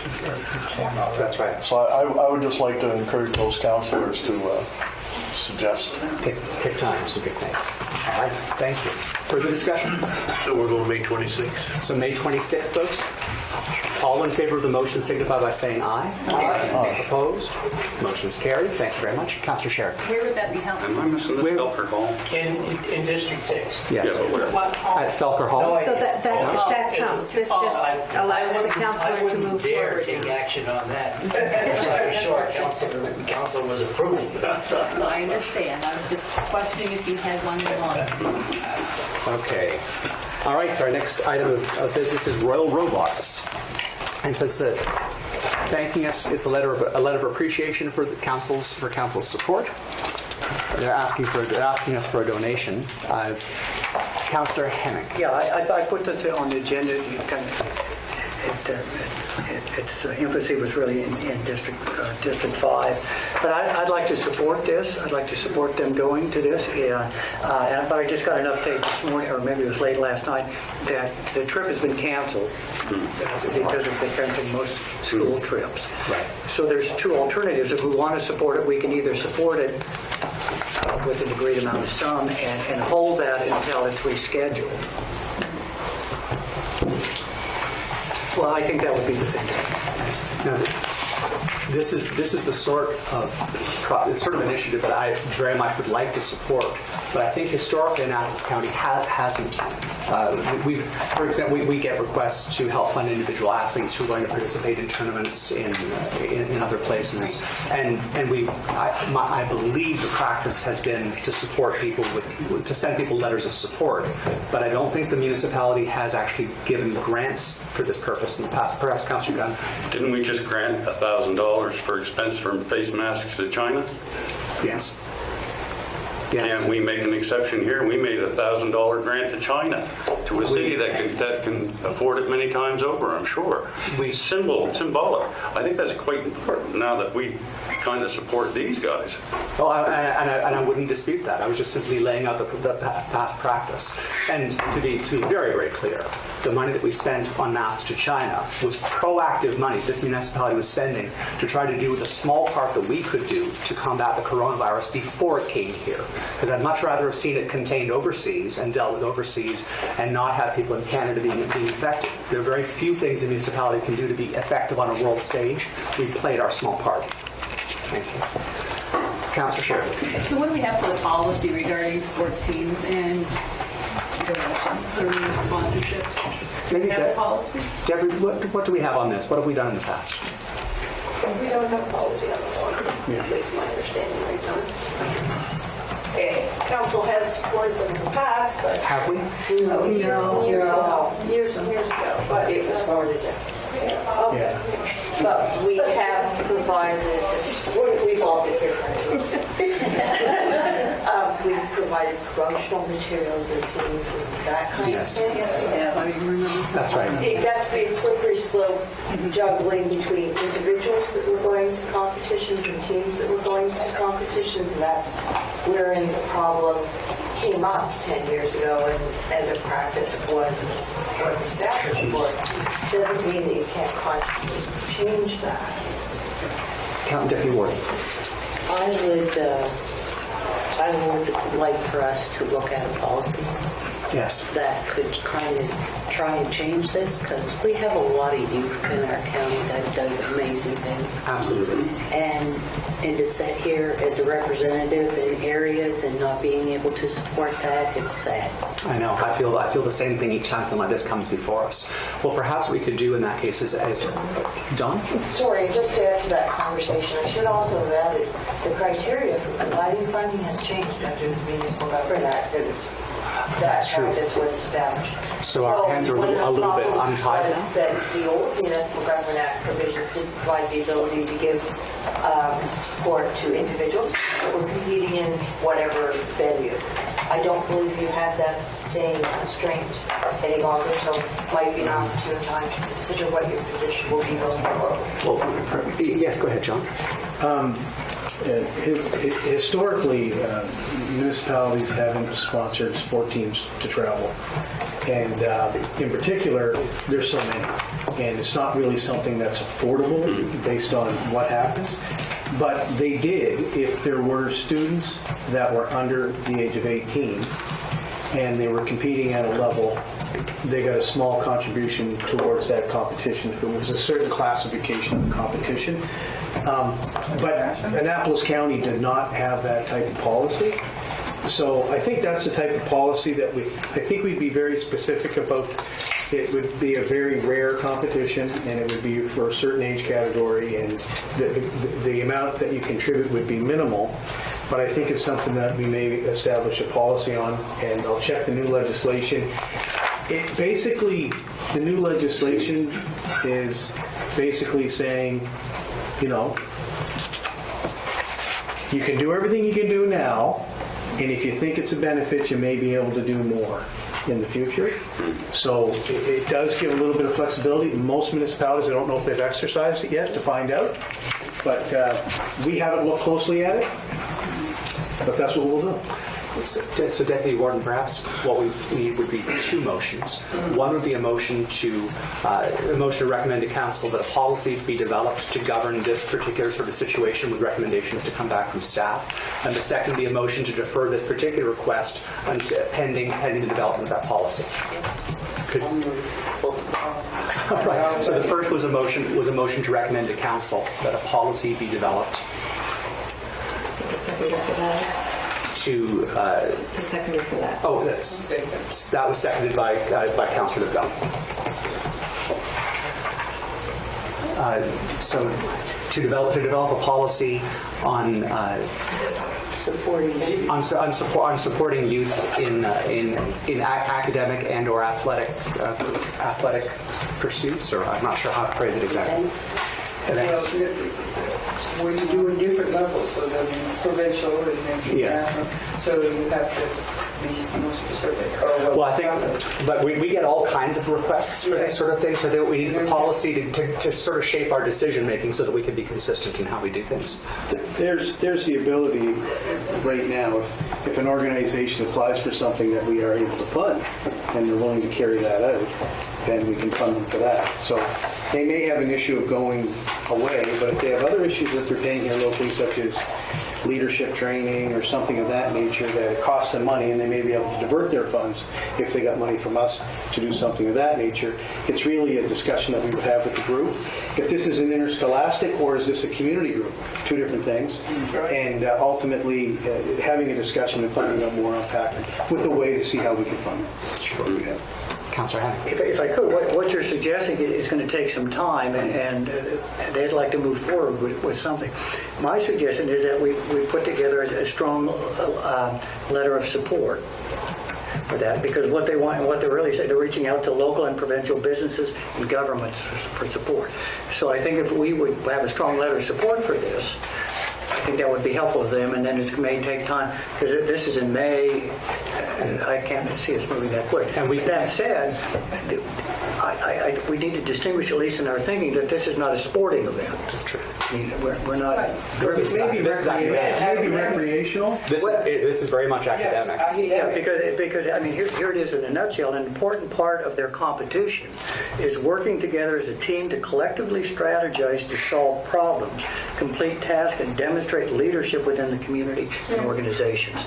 It's that leadership leadership piece that I would be supporting, and I think we're off track by thinking it's a sport. And I can see why not. I see it more of as a recreational leisure pursuit, perhaps, and but I'm not going to define them. We'll talk to them about what that may be, and ultimately, if this is one organization, if they form an organization and there's another organization not too far away, let's say they form 3 local organizations in 3 different parts of Nova Scotia, then typically how it works is if you get 3 or 4, I'm not sure what the rules are in Nova Scotia, but if you get 3 or 4 regional organizations, then you can form a provincial organization, and that assists them even greater. So there's an effort to develop the organization more if they're interested. Well, I'd like to make a motion that we There's a motion on the floor, just for the development for policy. That's right. All right. Further discussion on that motion? All in favor signify by saying aye. Aye. Opposed?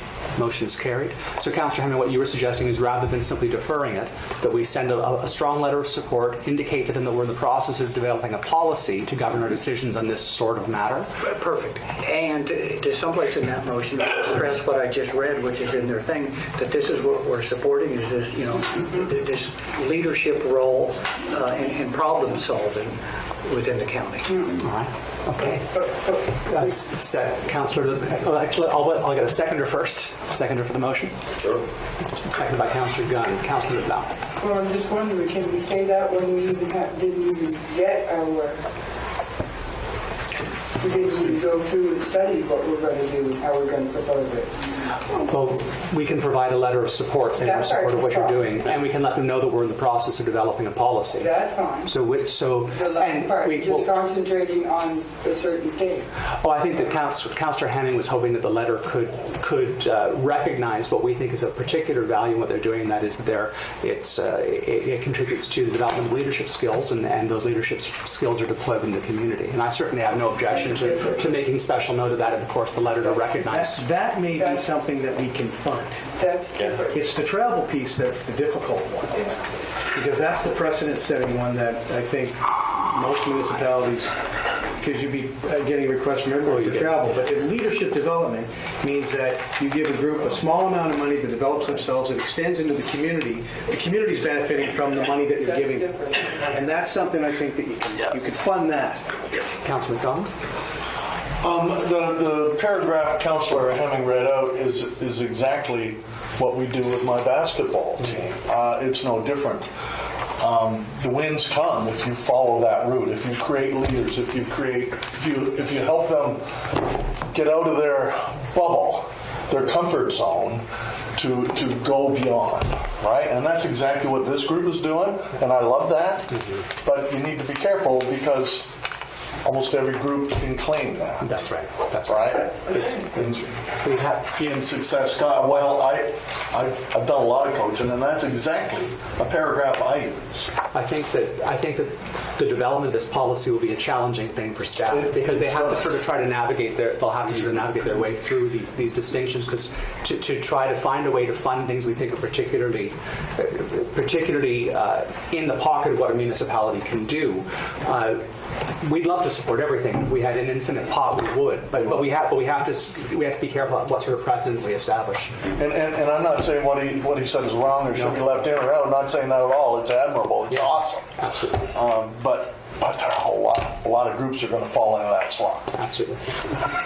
Yeah, if I may just add, and this is the issue where be careful how we recognize it, whether it's sport or recreation or leisure activity.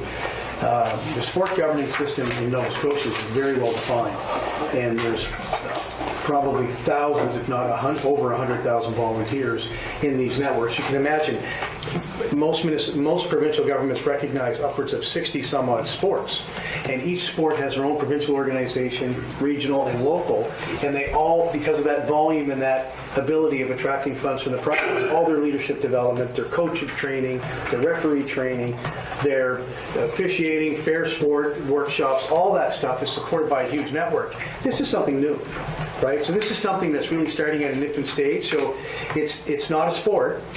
It's not really recreation, but it may be a legal pursuit. It's 7 years. Yes, but has it gone beyond as an organization to have like a provincial organization? It doesn't have that. I think it has a little national. I think it's part of the national organization. It does have a provincial organization? Oh, yes. Yes. Yeah. Gary Walsh, It's like a sport itself. Okay, so It is, it's being the best you can be, Yes. no question. It goes in there.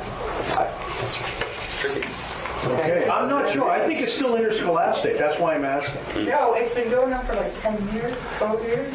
Okay, so let's pull this back to a bit of a focus, because all that's before us right now is a decision on whether or not to send this letter. Yes. So if there's any further comments specific to the letter, and if not, Councillor Morrison. Thank you. This group is located in the same building as the library. And whenever I go to the library, I go close to the room in which they carry out a lot of their activities. And I try to bask in their reflected glory. I've tried for years to understand what it is they do. And I must admit, I only have a very basic understanding of what it is they do, but I know that they do it exceptionally well. And I wonder if it might be possible in the letter to ask one or two of these folks to come and give us a 10-minute presentation. Certainly, so that would be an amendment to the motion. Or a second. When do they need to know? It's canceled. The trip's been canceled, so they'd still like funds, but the trip's been canceled for this year. No, it'd be nice to get that settled as to how we'll handle Oh, yes, these absolutely. things, right? That's the most important. Leave it with us. We're going to unpack that and take a look at it. Okay. I see she has. Okay, good. All right. All in favor of the motion signify by saying aye. Aye. Opposed? Motion is carried. All right. Is there a motion? Did you want to make a motion to extend an invitation? Oh, sorry, I thought it was okay. I move that we extend an invitation to the Royal Robots to come to the future committee of the whole and deliver an explanatory presentation. Seconded by Councillor Fowler. Discussion of the motion. All in favor signify by saying aye. Aye. Opposed? The motion's carried. Thank you very much. Next, we have a letter to the Premier from David Agate dealing with sea-pen salmon farming.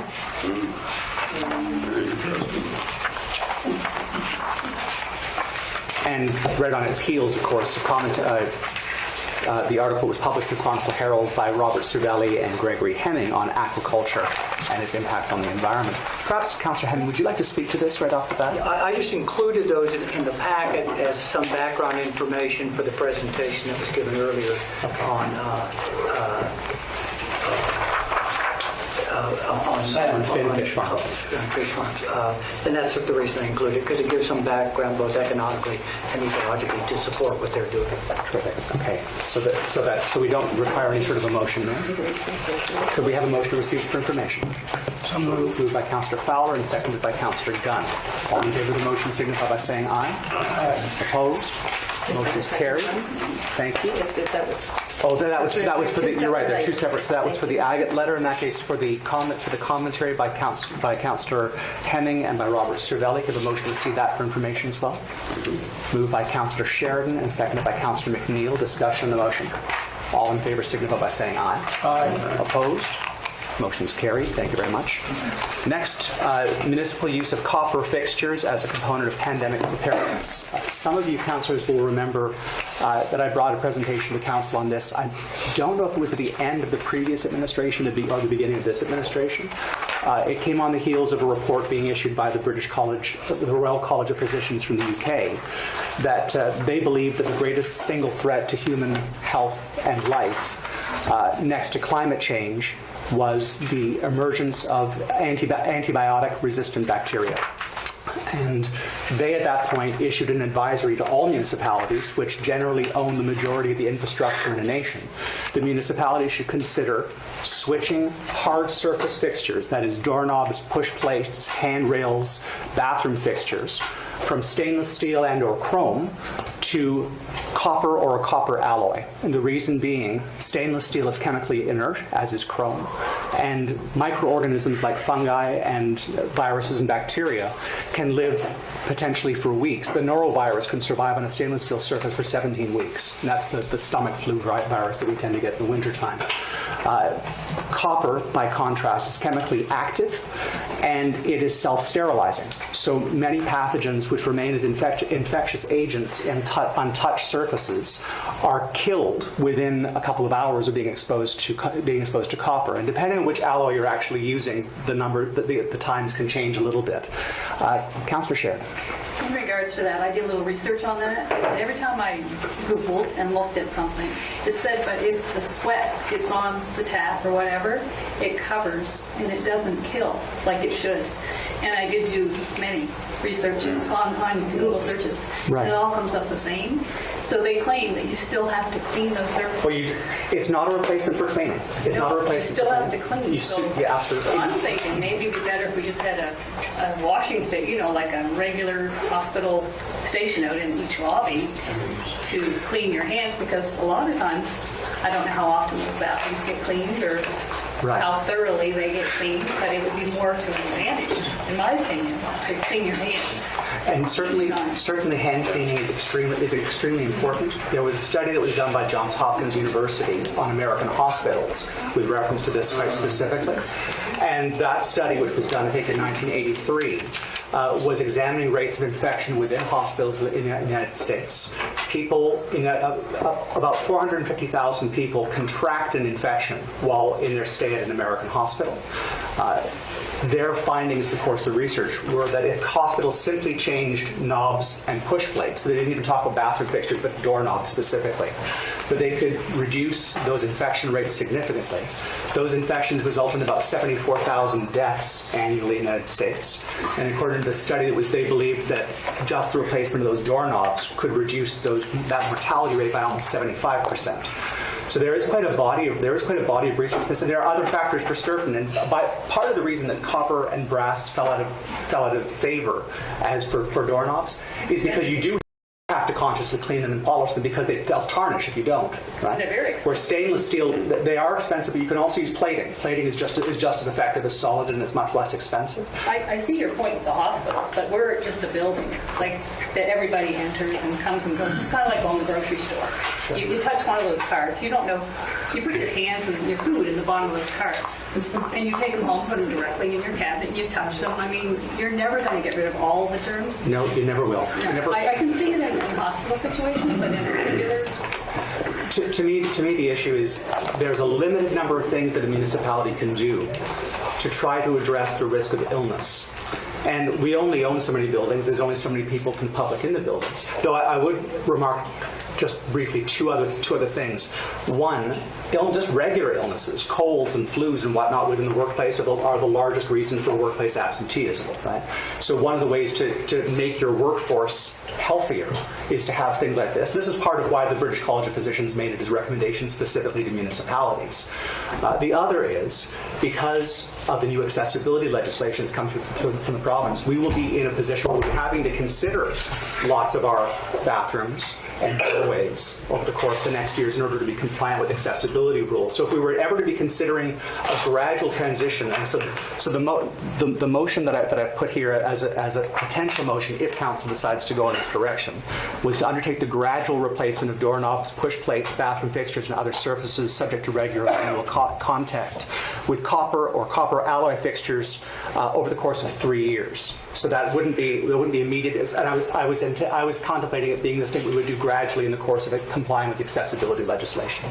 Councillor Can I just follow up? Like, sure. We have spoken different times about building possibly one new building. Yes. So why would we take our funds and put them into something that possibly is not see here in this building? Like, I have an issue with it, and I won't.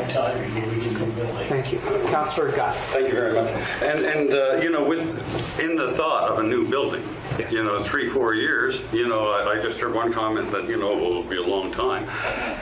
But we would be 3-4 years probably to replace them all at a lot of expense. We'd be well off, I think.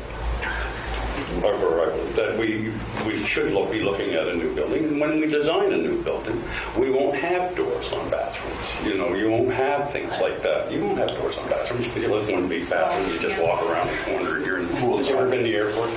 There you go.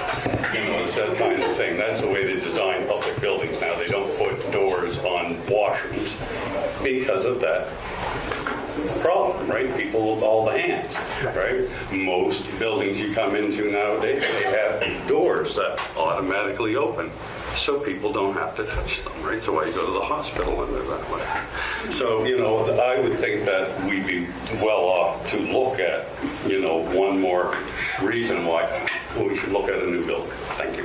Thank you. Deputy Warden. And I kind of agree. I mean, if we don't have sanitary washes in our building, we don't have them in any of our buildings that I'm aware of. I mean, to prevent some of it, to have one. We have the hand sanitizer. Do you? One in the lobby in the front door. Is there? I never Right knew. beside to the left of the front door. Does it get used?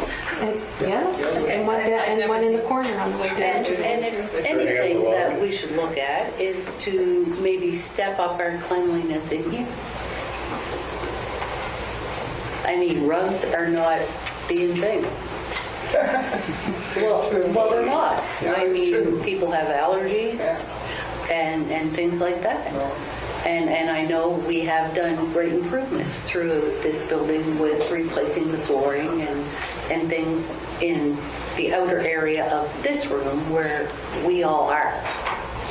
And to me, it would be more important to me to step up our own cleanliness here than to take the money and spend on things that possibly down the road we could have a new building. Councillor Morrison. Thank you. I've listened with interest to all of the comments made by my colleagues, and I find an agreement in principle with a lot of them. I am not of the view that we will have a new county building in 3 years. If we have a new county building in 5 years, I shall be superbly surprised. Notwithstanding, if we're going to have a new county building, and notwithstanding when we will get it, I don't think that's any reason to postpone keeping healthy people who come to visit us. I like the motion, but I don't like doorknobs. We ought not to have doorknobs. We need door levers, door handles, and my colleague and I would appreciate that.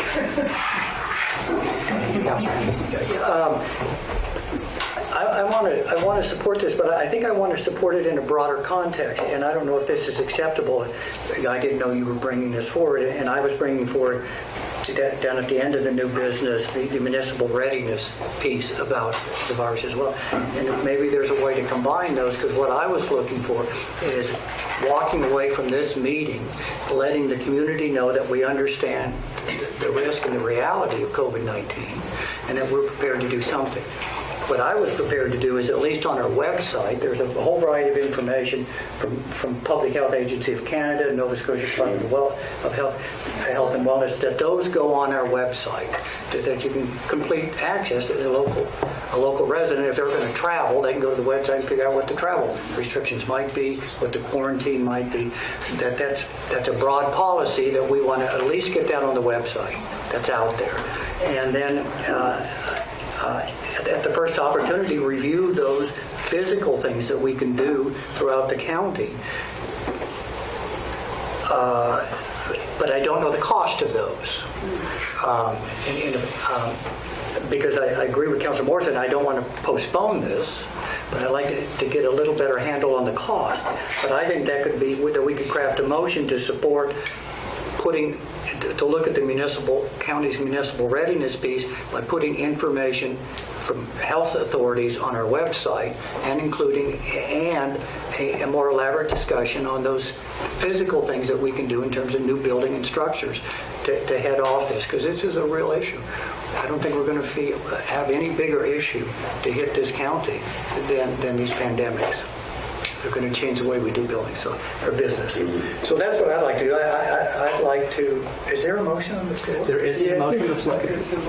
Well, unless someone would like to make a motion. I'd like to make a motion in preparation,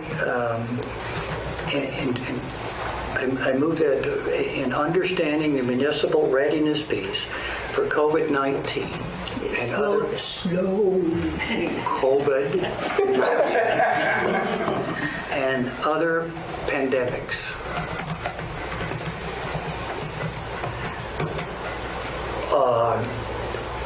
To put accurate, necessary information on the county's website. And further to explore capital improvements to tackle pandemics, COVID-19 and pandemics.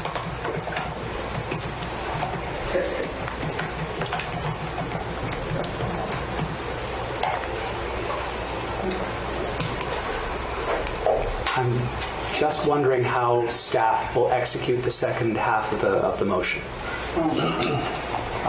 Because we do have, okay. In preparation for municipal readiness and further to explore capital improvements to tackle COVID-19 and pandemics. Well, if we had, yes. Typically, I mean, I think that being responsible in respect to these new viruses that may come or may not come to our community, that ultimately people are wanting us to take certain steps to protect our citizens, to protect ourselves and whatnot within this environment. And if that's the priority of council, then if you refer it to staff, then our approach would be, what would be the small steps that we could take? So if we have to replace a door, or if we have to replace a panic bar or something of that nature, what's the cost to get a different type? And we don't have to go through a huge area. When you look at this building, there's only certain doors that are really being used. And in some cases, there's some doors that we may be able to remove together as we go forward. And the hand sanitizers, where are they located? Are they easily seen? Stuff like that. So small little steps and we encourage people to recognize it. And if we give the information, if somebody in their own home wants to change their doorknob or something and they can do it, then they can do it. I think if you make small steps, it's really, dealing with a pandemic is a community development approach. You all have to work together and take small steps to go in the right direction, and if you refer to us, that's what we'll come back with some ideas for that. Can I, if I can comment? We'll be done until it comes back. Oh, yeah. We won't do it until it comes back. Remo has been posting updates from EMO Nova Scotia and Nova Scotia Health Authority on our Facebook page regularly over the past maybe 10 days, 2 weeks. We're doing that. And Councillor Morrison, then Councillor Gunn. Do we have a seconder for this? I don't think it's been. I will second it. Thank you. But I don't like the word pandemic because we are confining our activities only to those diseases which have been defined as being pandemics. I don't know with what word, health challenges or disease challenges or workplace health and safety is really what it is. Infectious agents. Yes. Infectious agents, perhaps, instead of pandemics. Yeah. That's right. So if our staff is, everybody's getting a lot of cold, for example, is there something that we're not doing that could help that? Yeah. And so it's that's the approach that we take. It's a workplace health and safety issue, and we look for, if we knew one of our entrants might have a trip, and somebody might get hurt, we want to change it. If we feel that all of us are coming down with colds and everybody's what's causing that, maybe we could make some changes. And if you defer to us, we'll come back with some initiatives that'll be an ongoing part of our operational activities and try to keep it within the framework of our budgets. We're not going to replace every door, but we could replace certain doors and in certain entrances, for example. Could we look at that, perhaps, if I may? Please, Councillor Gunn, you're next on the list. Perhaps, the door that gets the most use is the front door. Right. If we had an automatic door opener enclosure on that, we would cut down that contact, immensely. And we can certainly look at that and compare it to what you want to do, and we can bring options back to council for for the approach or policy they'd like us to take. Well, I would think that'd be fairly generic nowadays with all of this, on that. Councillor Sheridan and then Councillor McNeil. So I'm not sure if I understand what we're going to be doing. So are we going to wait until something breaks and then come back and fix it in a better way? Or are we going to make a motion to... It's a great question, and just, we're sort of unpacking this here today, so the approach that I would take with our staff is we get feedback from them. In your building, what's the most traffic area? And when are we going to, if there's something in the capital plan that says that we're going to redo the front entrance or we're going to change, or something breaks, then our approach would be to replace it with a certain fixture. If we know the entrances are lacking, maybe hand pumps, we'll put them there. We'll come back with those recommendations, but to keep it affordable for the municipality, can't do it all at once. But I think there's some small steps can really create some remarkable changes. So what perhaps would be a way forward? Sorry, I'll come right back. I was just going to comment on Carolyn's remark with Remo being already on there with the motion that's on the floor. Isn't that similar to what Remo already has on our webpage? Is that what It's not on our website. It's on our page. It's on Facebook. Oh, I see. Was there no way of linking that to our webpage? We can give a link to it, I think, can we not? We'd have to check with IT. I don't want to get ahead of myself. I'm not sure. Councillor McNeil? I guess we had SARS, now we're dealing with this one. But the one we've never ever really dealt with is the common cold. Yeah. Each one of us that has kids or grandkids, we touch with them, we come into the workplace, we're spreading viruses every day. Yeah. They may not be a pandemic thing, but we are spreading viruses every day. So how do you cure that? Hand sanitizer, wash your hands. But there's still going to be other germs coming in. On anything you pick up. I don't know if cleaning staff can clean with some sort of agent or something, or not. But I was thinking along the line of Councillor Gunn there that a new building would be the preference. But Still have to clean it and up. I don't care how long it takes. We need to bring everybody together. So just trying to pull all this together into something that's fit for going forward. Perhaps what we should do in that case, because I think it was valuing what John was saying, I think it was certainly value what Councillor Hemming had proposed in terms of having information on our webpage. Perhaps what we should do is split them apart as opposed to having the single motion. If Councillor Hemming and the seconder are both in agreement with doing so, move about the information on the webpage, and then for the other, have a motion to refer this motion to staff for considerations. Yes. And recommendations back to council. All right. Councillor Hemming, is that all right with you to amend your motion in that fashion? Yes, I'd like to use some new language, but I think they ought to be separated. Okay. It's my confusion to put them together. Would you like to give us the new language? Well, I think I'm not quite sure what the language is, except to say that what we're facing with COVID-19 is not just the flu or a common cold. This is a pandemic that is really threatening the entire supply chain. And so it's not just, what I'm looking for is not just what you do when you're not feeling well, or you suspect you have the flu or pandemic and go get a test. It's this whole idea, how do you self-quarantine? Or, for example, I think the municipality needs to take the lead. The Center for Disease Control, in the United States at least, has just offered that do not fly. Do not fly. So I think we need to respect that. Until this thing's under control, we will not fly to events, conferences, or anything else, particularly if you're over 60. Just do not fly. And there is to be a process. The thing is, Italy is a nation that's in entire lockdown. There's every indication within a week or so there'll be entire lockdowns in the United States and entire states. That's the exponential threat of this.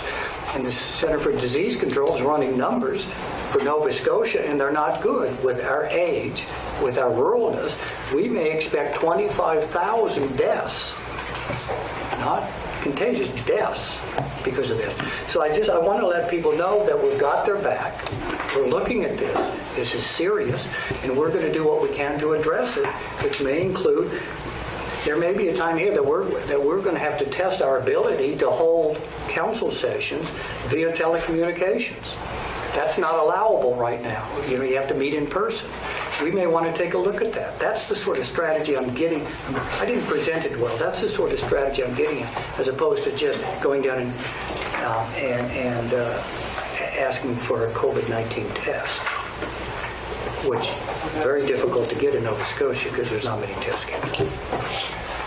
So I guess I need to give that some thought, but I want to let the public know that this is serious. We understand the seriousness of it. We're acting on it. We'll put things on our website, and we'll further develop things and keep them alerted as we find out stuff. Because there's an enormous amount of people that their only information, they go to our website. And I want to make sure that there's something on there that gives them some comfort and some guidance. Do you want to, you said that you'd like to develop the language for the motion to figure out how you'd like it to come across. I know that your municipal readiness for COVID-19 is item U on the agenda. Would you like to simply hold off on it until then? That way you just give you some time to mull over the wording you'd like to use? Yes. All right. In that case, so that motion's withdrawn for right now. In its entirety? Yes. And I'd ask if a councillor would like to make the motion to have this brief referred to staff for consideration and recommendation by council. Moved by Councillor Gunn, seconded by Councillor LeBlanc. Discussion on the motion. All in favor signify by saying aye. Aye. Opposed? Motion is carried. Thank you very much. To do what? For their consideration and for recommendation back to council. It's back to council, right? Yes. All right, let's go on to the Tupperville School Museum Society letter of support. Now that is page 83. Thank you very much. This. Well, it's a request for a letter. It's a request for a letter of support. The difficulty is, Mr. Boyce actually came physically to my house to drop off this letter, and we corresponded by email afterwards. And I did indicate to him that council would need to see the application for the grant that they're applying for before council can provide a letter of support, because it has happened in the past that council has provided a letter of support completely unaware that the grant application stipulates the municipality as one of the funding sources, and no application was ever made to us. But the application goes into the other organization, and they want to be provided a grant on the assumption that municipality has a financial commitment to it. So we always ask to see them so we know exactly what it is that we're supporting. I heard back, I wrote Mr. Boyce again yesterday because I'd heard from Carolyn that the application still hadn't been received here. He said it's actually in the hands of Paul McDonald, a former councillor of the municipality, and he had let Councillor McDonald know that it needed to be sent in. Did you receive anything over the course of the morning? I got an email from Councillor McDonald in response to this request. Yes. Councillor McDonald responded to me that he was giving that information to Mr. Boyce. What we'll perhaps should do is defer to council, and hopefully we can have the documentation so that council can review it properly. Move to defer by Councillor Fowler, seconded by Councillor LeBlanc. Discussion on the motion. Can I just ask a question? Yes, Councillor Sherry. So she keeps referring to him as Council McDonald. Oh, sorry. I just want to clarify. Yeah, that's right. Not Councillor McDonald. Former Councillor McDonald. That's why I didn't second it. I thought it was muddy enough. Rather than deferring to council, would you ask that it be added to the council agenda? Ask that it be added to the council agenda. That's all right, Councillor Fowler? Okay. We may not get to it today, all of our agenda items, and maybe if we have another meeting on Thursday, we could probably do it then as well. And in some of these cases, now the application is no longer print, they're online. So sometimes they can't provide them. So the next item on the agenda is such an example, and we're just asking if they can provide a link so we know what it is. We can link, councillors can link to it to want to see what the application is about. In some cases, they can't. If they print it, it's the final version. Right, so. Yeah. Gotcha. Understood. Okay. All right. So we have a motion to have this added to the agenda for council. Yeah. Did we have a seconder for the motion? Yes, Councillor Livedall seconded. All in favor of the motion signify by saying aye. Aye. Opposed? Motion is carried. Thank you very much. And on to the Centrally Hall Solar Project request for partnering. So this is a project we've heard about a couple of times. It's certainly absolutely in line with our municipal targets for developing our own source of energy here within the county. And we're being asked if we could provide a letter of support. The body to which the application is going is the Farm Credit Corporation's Agri-Spirit Fund. Councillor Deputy Warden. So, from my understanding, because we have done this before for the fire department, right? That we have to accept the funds and then distribute them. Yes, that's correct. So, the motion should say that we would accept the funds on behalf of... I don't think we need that for the letter of support, but we would need to communicate to the organization that we would accept funds on their behalf and distribute them back for the purpose for which the application was made. Right, because my understanding is they were supposed to ask council that first before they apply for an application. They found out about it in between the council meetings, so Bill had contacted me, and I said, look, I'll help you when we get to council because of the timing, plus the application deadline is the end of the month. So they're trying to juggle the obstacles to get this to council. And there was no intent of not doing anything in order. It's just how it goes. Yeah. So now, is it possible to get a link so that a staff person could review it? It's right there. Oh, you've got it right there. I'm sorry. This is Pardon me. This is what we get back. This is No. That's the link right there.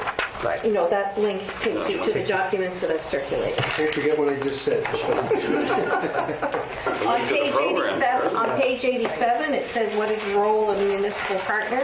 Because they're asking the municipal council to be a partner. Yeah. So they want you to act as a partner as required by the Farm Credit Corporation's Agri-Spirit Fund to receive contributed money and issue a tax receipt. That's what it says in the link. So there's no financial aspect. No. So is council comfortable simply moving on this in that case? Good. Yeah. Terrific. I would recommend to. Yeah. All right. Let's see. Just making certain so the actual shape of the motion should be to provide a letter of support for the application. It's as simple as that. And the letter of support has to say that you will act as a partner as required by the Farm Credit Corporation Agri-Spirit Fund. Moved by Councillor Fowler, seconded by Councillor Prout. Discussion of the motion. All in favor of the motion signify by saying aye. Aye. Opposed? Motion's carried. Thank you very much, folks. You're welcome back anytime. That was a hold your breath moment. Thank you all for coming. Good to have you here. Where is it? And when you go and shoot Let's see. How about we take a 5-minute recess to stretch our legs, folks? All right, folks, we'll call the meeting back to order. Sorry. And I'm happy to report that at least one of our bathrooms already has brass doorknobs. I hadn't noticed until today, but one of them's already done. So look at that. So everybody use that bathroom. Only that. So that means you don't It's wash your the one hands closest to Melbourne. So if you want some all replacement. Doorknob opens here and exterior brass. Closest to the nail. The room of the photocopy. It's the one second along the wall. On this, just down this one. Okay, let's resume. Next item up for discussion is the Margarettville Source Water Protection Plan evaluation. Councillor McDonald. Yes, sir. We kind of had a discussion on that earlier this morning. If I could, and help me through this a little bit, I would like to make a motion that the CAO and staff set up a meeting of that source water protection committee in Margarettsville. They have concerns and they would like to meet, and I told them I would bring it here. So if I could make that motion that we find a date to host the meeting, that's all I need. So All right, so the motion is to direct the CAO to find an appropriate date for the next meeting for the Margarettville Source Water Protection Committee, Advisory Committee, and it was seconded by Councillor Fowler. Discussion. Discussion on the motion. Thank you very much. Councillor Gunn. If I may. A few years ago, I thought when I had like the Lake Cady source water protection, that's my group, and I thought I was directed that if we wanted to have meetings of those groups, that myself of being chair, being council representative on it, that I would organize those groups of people to meet. I believe that's correct. I didn't think that followed the council. I think normally, well, the one thing I would state about this particular committee is I don't believe they've met in several years, which means they won't have a chair. So there wouldn't be somebody who's in your position already who could actually at that point convene the meeting. I'm not the chair. Because the district councillor is not by default the chair of one of those committees. It's the committee at its very first meeting will always vote to actually select a chair. So there isn't such an individual in place at the moment for this particular committee, I don't believe. I have something to discuss. Maybe in the future, and I apologize if I've wasted our time bringing it up this way. My intent was just to get the meeting. Maybe is it more appropriate for me to just send an email to the CAO asking for a meeting? Is that the route I should go, or is this? Did I do okay? It's for all of us. I think the request here is proper. Sure. This is proper. What I did. Okay. Absolutely. Yes. Thank you very much. That's all. And something I would note is one of the things that we have changed that we'll start to feel the effects of next year is we have, as a council, made a resolution to have a training session for all committee appointees. So that would happen the year of the new administration is formed. So I'm anticipating that sometime next winter there will be a meeting that will be held for all of our committees to walk through expectations and the way everything functions. And I think that will go a long way to helping those initial conversations get going.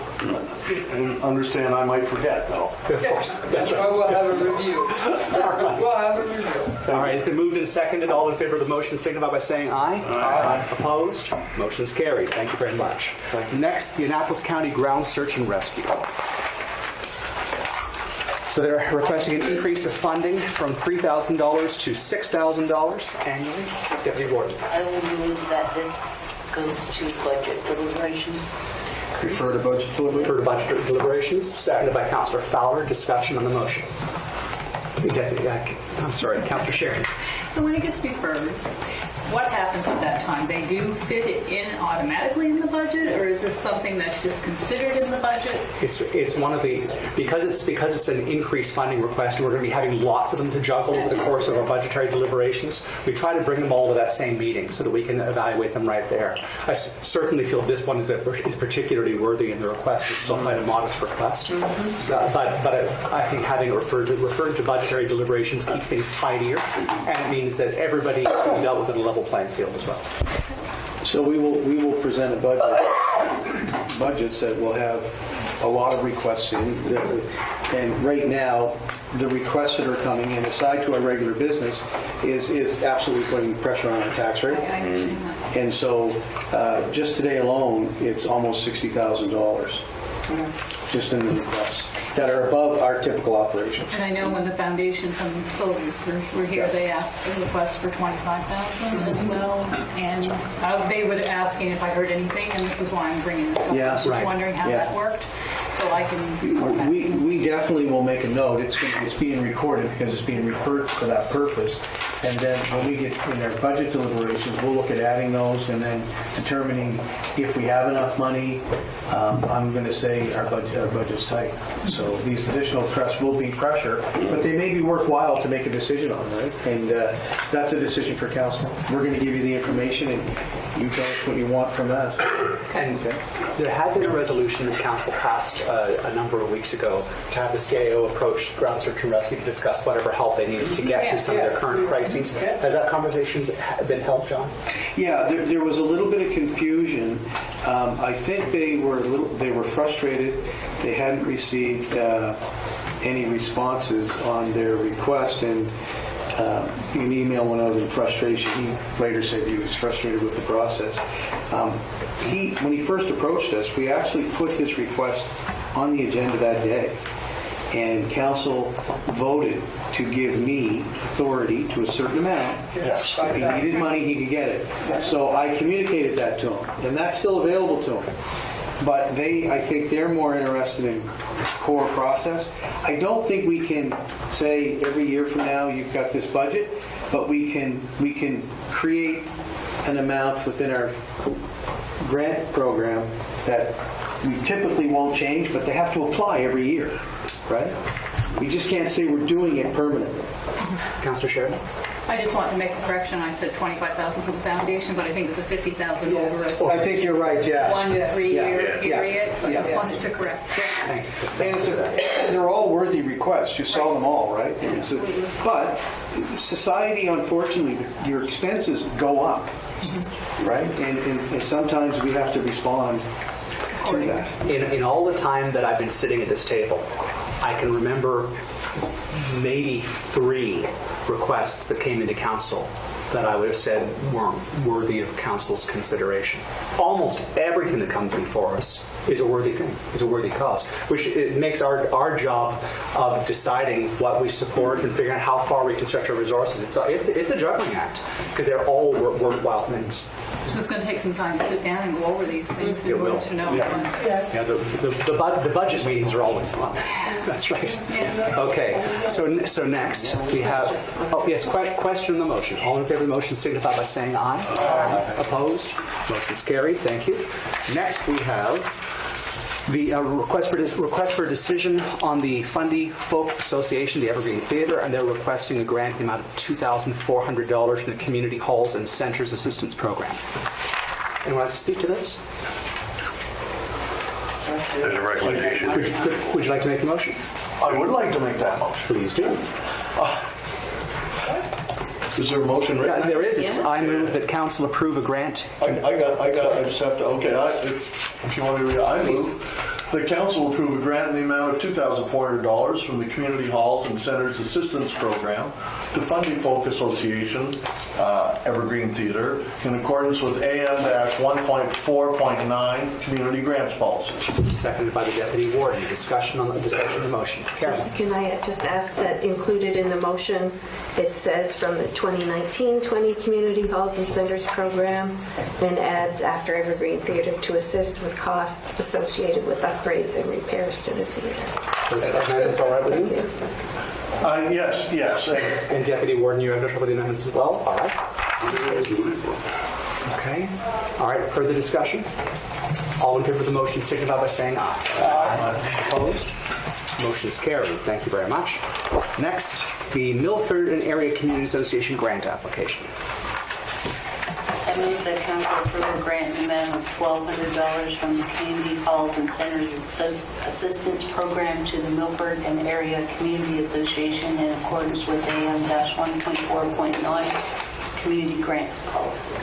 Would you like the same modification to this one as that Yes. specify the 2019-2020 budget? To assist with costs associated with replacing the flooring in the hall. No, that's all right with you?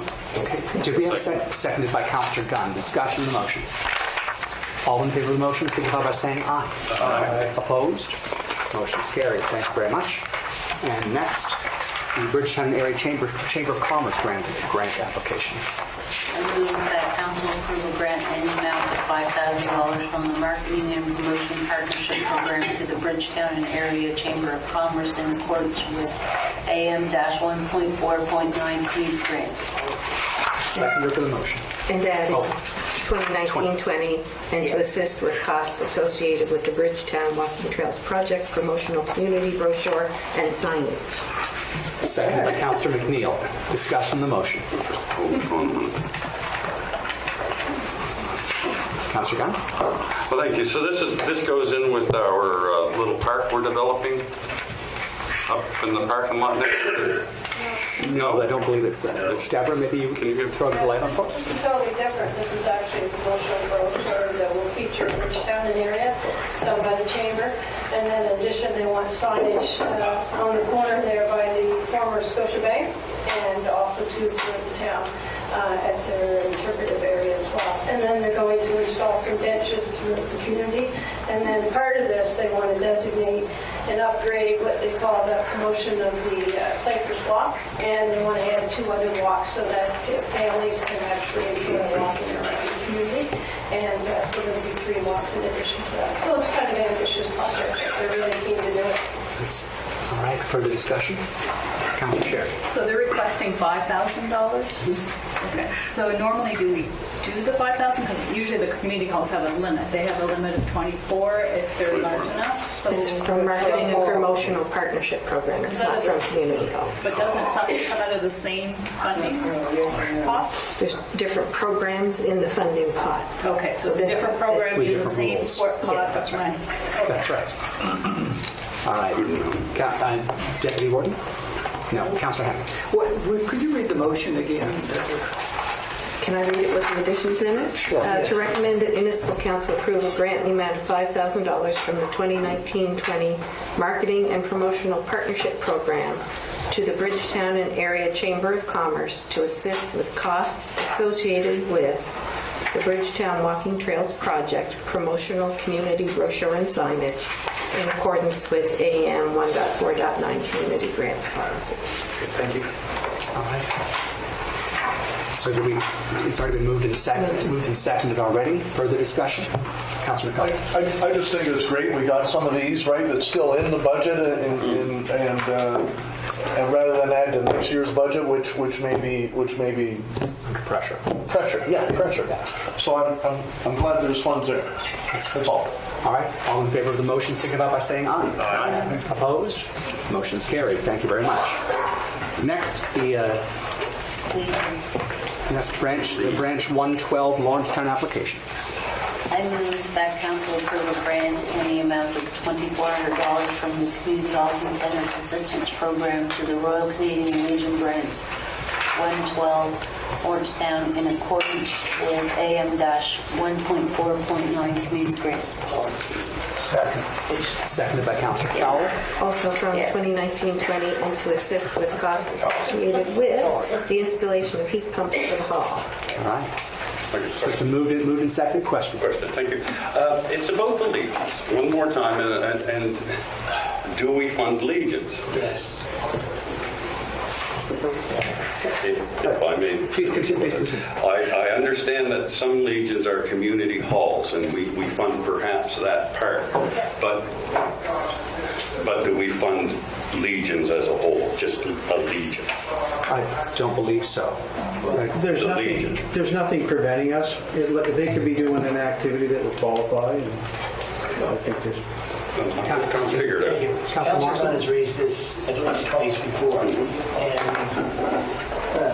I think it was pointed out by a member of staff that the Royal Canadian Legion itself is a charitable organization. Yes, that's correct. And that way we can fund anything that's charitable. Yeah. If we wish. If we wish. Okay. Further discussion? All in favor of the motion signify by saying aye. Aye. Opposed? Motion's carried. Thank you. Pardon me.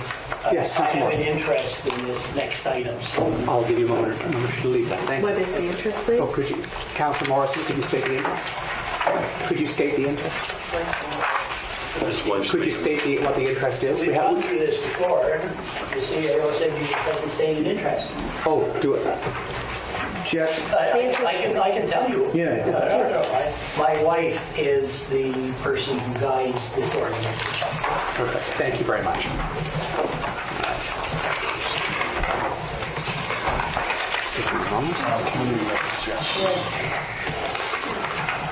I found it 124. There we go. That's right. 124. All right. Deputy Warden. I move that council approve a grant for the amount of $2,939 from the Capital Projects Assistance Program Small Projects Matching Grant to Cornwall's Community Gardens Association in accordance with AM-1.4.9 Community Grants Policy. Seconded by Councilor Hemming. Discussion on the motion. Carol. And to add. Yes, and to add for 2019-20 and to assist with costs associated with conversations in the Gardens project. Thank you. Councilor Collins. I'd just like to say I'm really pleased that I believe I've read it correctly. The KDC plants is heavily investing, and it's really nice to see. That's good. Further discussion, folks? All in favor of the motion signify by saying aye. Aye. Opposed? Motion is carried. Someone could call. Thank you very much, Councillor Bell. And while she's retrieving Councillor Morrison, we'll go on to the municipal readiness, COVID-19 and pandemic. Do you have a wording for us, Councillor Hemming? Perhaps. I'm not very good on the fly, but something alike. I move that municipal council acknowledge the public health and economic seriousness of the COVID-19 pandemic to the residents of Annapolis County.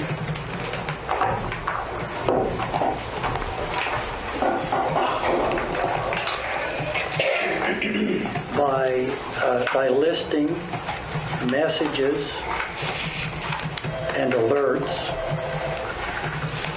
generated by Nova Scotia Health and the Public Health Agency of Canada and Annapolis County on the municipal website.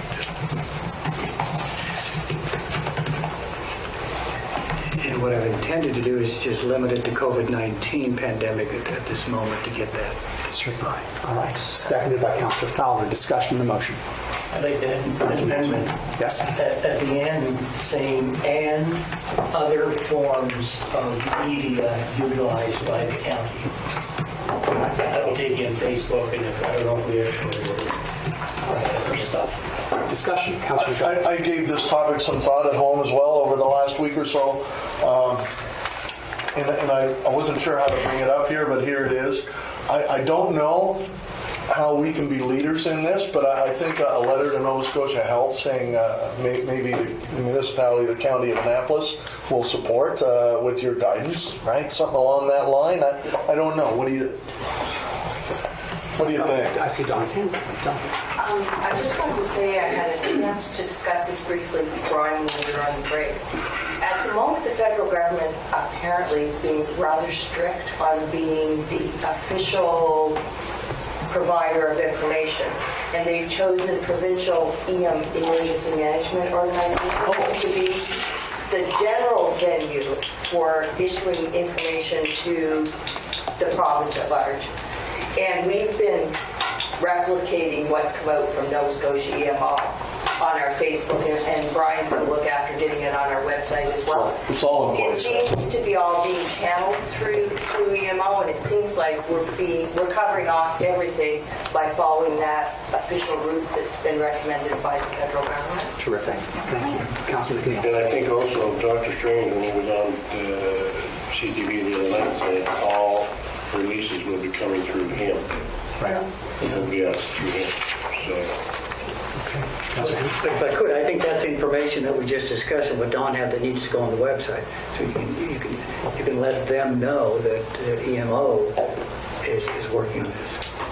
Councillor Morrison. Thank you. What Councillor McNeil just said, and I saw Dr. Strange as well, is at odds with what Don told us. And actually, I thought perhaps that was the case too, and that's one of the reasons I checked with Brian. So all of Dr. Strand's issuances are going through emergency management as well. Going through or coming from? We're getting our information from Nova Scotia Emergency Management, and all of Dr. Strang's messages are going there for being circulated to the municipalities. And then we can circulate that message on our webpage. Right. Yeah. Councillor Hammond. Yeah, and I've been in discussion with Jessica McCarthy, who's a senior health advisor for this area, and some of the things she mentioned in an email to me, as I talked to her about emergency municipal readiness. And she said, I have been informed that the Department of Health and the Emergency Management Office are now engaged in determining what the needs are at a regional level. And I would expect those communications to be forthcoming. And then she mentioned that EMO has moved to a centralized contact and can be found here and gives a toll-free North American number. Again, it's those things that I think need to get on the website. All right.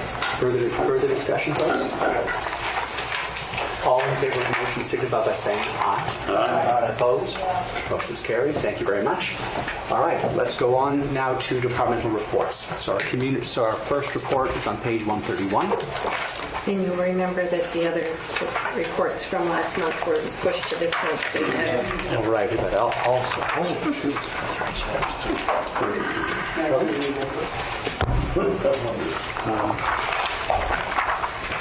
No.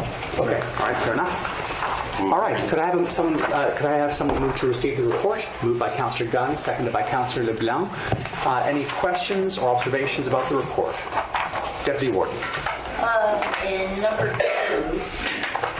economic development, it's under economic development. So it says 131. So does that mean that our grant applications have ceased as of March the 1st for this fiscal year? I think it means we'll have received the last of them, and it'd be hard for something to go through our process at this point because normally would come in the committee of the whole and be referred for a decision by council. So if something came in as an emergency, we would try to deal with it, of course. Okay. Well, no, it's just I saw that we had money remaining. Right. And that doesn't flow over to the same pot for next year. Okay. No. Okay. All right. But this would be the last time you'll see them because the staff process would be that we submit them to Carolyn's office and transfer applications. So we made those ones. And we did rush these ones through because there were a lot of them and we needed the funds for this year to get going. But normally we try to finish it off in February with the understanding that March. But if there is money left over, which there is, then we'll try to deal with them as many as we can and process them accordingly. All right. Further discussion? Yes, Deputy Warden. The volunteer awards, that was, I thoroughly enjoyed taking part in that. It was, we had 41 nominees this year, which was very good, but I still have a button there because our county would not survive without our volunteers. And I highly recommend that every councilor in here canvass their area. I mean, you can apply now for the awards next year. You can apply now for next year, 2021. And if you had a nomination, if we had it by Friday, we would still recognize them locally, but Friday's it. That's the So deadline. you have to order everything. But I do encourage everybody to try and nominate somebody and encourage the groups in their area to nominate somebody. And I'm hoping that next year at that time we'll have 140. There we go. All right. Thank you very much, Deputy Warden. Councillor Morrison. Thank you, and I'm glad to see we've increased this year. One of the difficulties is the modesty of folks. And in my district, there were 2 I really, really wanted. And they said, no, we just do this because we would. And I tried to convince them that by them being recognized, they give an example to somebody else.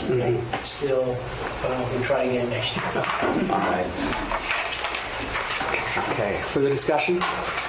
All in favor of the motion to receive the report signify by saying aye. Aye. Opposed? Motion is carried. Next, protective services.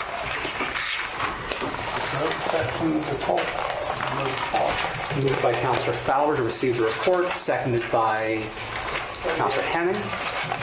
Any questions about the report? Deputy Warden. I have an update on the new status of our Ooh, sure. Yes, could we have enough? Steve. We had some toing and froing with our building inspectors in terms of issuing an occupancy permit. Okay. So we have those straightened out. Finance, operations, and the last department, I mean, last week, agreed that we need to wrap up. Those projects are currently being undertaken. I think we can begin to move it almost next week. We had some building permit issues in terms of occupancy permit. How was that?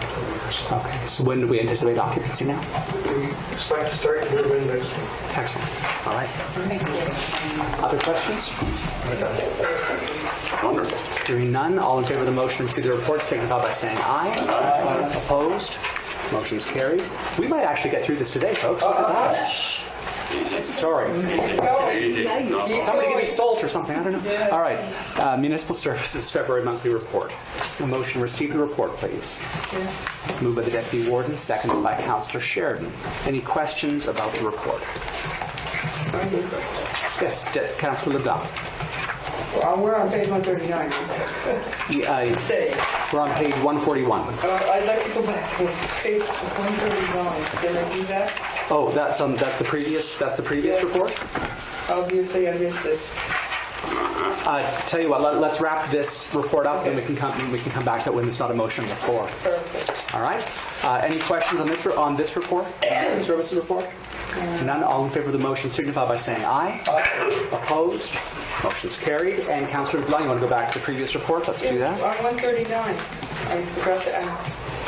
Number 5, abandoned, lost, and discarded fishing gear. I've never seen that before, and I like the term ghost gear. yes, yeah. I've never seen that before. Ghost gear. What's that about? That's gear that keeps fishing. Would you like to speak to that? Certainly can. It's a grant application that's being made by an organization to help with the cleanup of what is landing on the beaches and what's floating in the waters of the bay. And they are looking at having some bins in different areas along the shore in order for all gear maybe to be cleaned up and thrown in. They take the gear, they repurpose it, they're making crafts with some of these things, and whatever can't be used, of course, that has to be disposed properly in a facility rather than let it float in the water or remain on our beaches.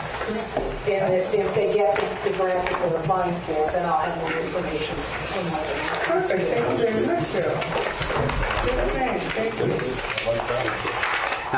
Thank you. All right. And I just realized we actually have not one but two separate municipal services reports here. So the first one we just did was December, but we should have a motion to You approve. had 2 of all of them, so I'm including them all. Oh, you're including them all? That's why I'm getting I thought a couple of them were just extra long. Okay. You have January, February. Gotcha. Operations is December, January, and February. Okay. All right, let's go on to the CIO's monthly report in that case. Could I have a motion to receive the report? Moved by Councillor Fowler, seconded by Councillor LeBlanc. Any questions about the report?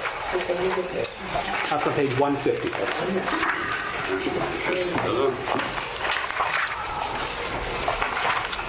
I have a question. Yes, Councillor LeBlanc. Two, actually. Workshop on app. Are we kind of going to set another workshop on the app thing, or have we kind of put it aside for now? How it is, and I was just waiting for the good time for council to come in, is that the people that provide it, we have an app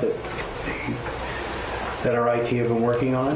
There's another app that I think might work better, not sure, and they wanted to present it to me. We can bring it in. I think they actually already presented to council, but we wanted to have a more, maybe just for that, to ask more questions about how it would work and what it would cost, and I just haven't scheduled it yet. It's something that we'll have to do because I think with the internet project, the communication and the push-outs that we can do can help. Keep in mind, it's our intent to have somebody to operate it, and we want them to really field all the calls. But it's something where we can communicate directly with citizens, put message and information from us out, and you can imagine how beneficial that could be with a variety of different things. Yeah. So they call me every month. We good to go? And I'm saying no. We're waiting. And I'll That was a present it. video presentation. And I'd be happy to bring it in again and see. There is cost to it. So, but I think it would be beneficial. All right. Second question. Yes, Councillor LeBlanc. Your number 1, preparing to operate and manage a new sport field in Bridgetown. I know that it's going to be our responsibility. However, has the school board, when the students of the school itself are going to be using the different fields, have they kind of indicated that they were going to help out by mowing or doing this? Or? No, the field, the construction is not complete. Then the project has to be turned over, the property owner. We're not sure right now if we'll have the property transferred to the county in advance of that. So we're contacting people with the province to find out what will be the process to that point. And ultimately, I think the small soccer fields and the new turf field will be our responsibility. I think the other field may be the responsibility of the school, but I'll be honest with you, I'm not sure yet on how we're going to deal with that operational piece. I do think that we will have some demands, and the initial startup and getting everybody to understand how the field can be scheduled, keeping in mind the priorities from the school and the community, and it's going to be becoming a management of schedules, I think, if it gets used to the extent that we think it will. And then we have to make sure that we're maintaining it at appropriate times in between use and what we need to do. And there's some other things that I think will come up. Citizens will be asking maybe more bleachers or more washrooms or something of that may come up in the future as well. So. There's a lot going to take place. That's going to be a regional field. It's a spectacular field, and it's going to draw people to the community and create some serious economic activity when events are going on in Bridgetown. And we're going to have to lift our operations to support it. Right now, it's hard for us to predict the exact costs. We are getting some assistance for 5 years in that regard. I think it's $10,000 a year for 5 years. But if you can imagine the mowing and the equipment, the training on a certain piece of equipment that does the turf, it has to clean and or top dress it. And it's a specific piece of equipment. People need to know how to operate it. And you need to have more than one person on staff to know that. And you have to meet schedules. So it will create operational pressures. Councillor Cotw? But worthy. John, pretty well answered. Good. Councillor Gunn? Thank you so much. Yeah, that $10,000 a year, that was for the treatment of the track, wasn't it? I think that's what they had put that in there, stipulated. That was earmarked for the treatment of the track. You may be right. I remember distinctly because I brought it up. I won $100,000. But it's drawing near. It's drawing near. Yeah. And I think they're planning to have an event in May. Is that correct? May 15th? Never been fully commented better. Well, the community would like to host districts, I believe, or regional track, or we'll say a track meet for May 15th. We do not know if we can make that deadline. The construction is not completed quite yet. So they're meeting next week. They'll be able to look at their schedules, figure out the weather conditions, and give us a general estimate whether or not we can accommodate that request by the community. If it doesn't, then we just we'll have to go to a planning meeting. But for right now, it's a big facility. A lot of it's done. The painting will happen in early April, pending. Which, when I say painting, those tracks, there's only a few in the world can do it, so they will be painted. The weather is not good to do it in the fall last year, so we're moving it forward to April. We're hoping April, and if that's the case, then it can change. But we'll have to monitor. We'll know in the next couple of months. Councillor Gunn, did you have anything further? Oh, yes, I had two actually, but Deborah just brought one up. Do we have to pay for that? The county? Or are they That's the part cost of of the that one? that's part of the contract cost. And then, back to my other question, Owen. In Clementsville, can you give us an idea on what happened in Clementsville? Kind of the story? When you came out here to the bid? Fall. The fall in Clementsville? Right. I don't see any mention of it. I need the story. Yeah, okay, so as we bid on the property, there were several people bidding, and as council knows, I could not go beyond a certain amount. I didn't have to go beyond that amount, and if I'm not mistaken, I think we purchased the property for $12,500. Wow.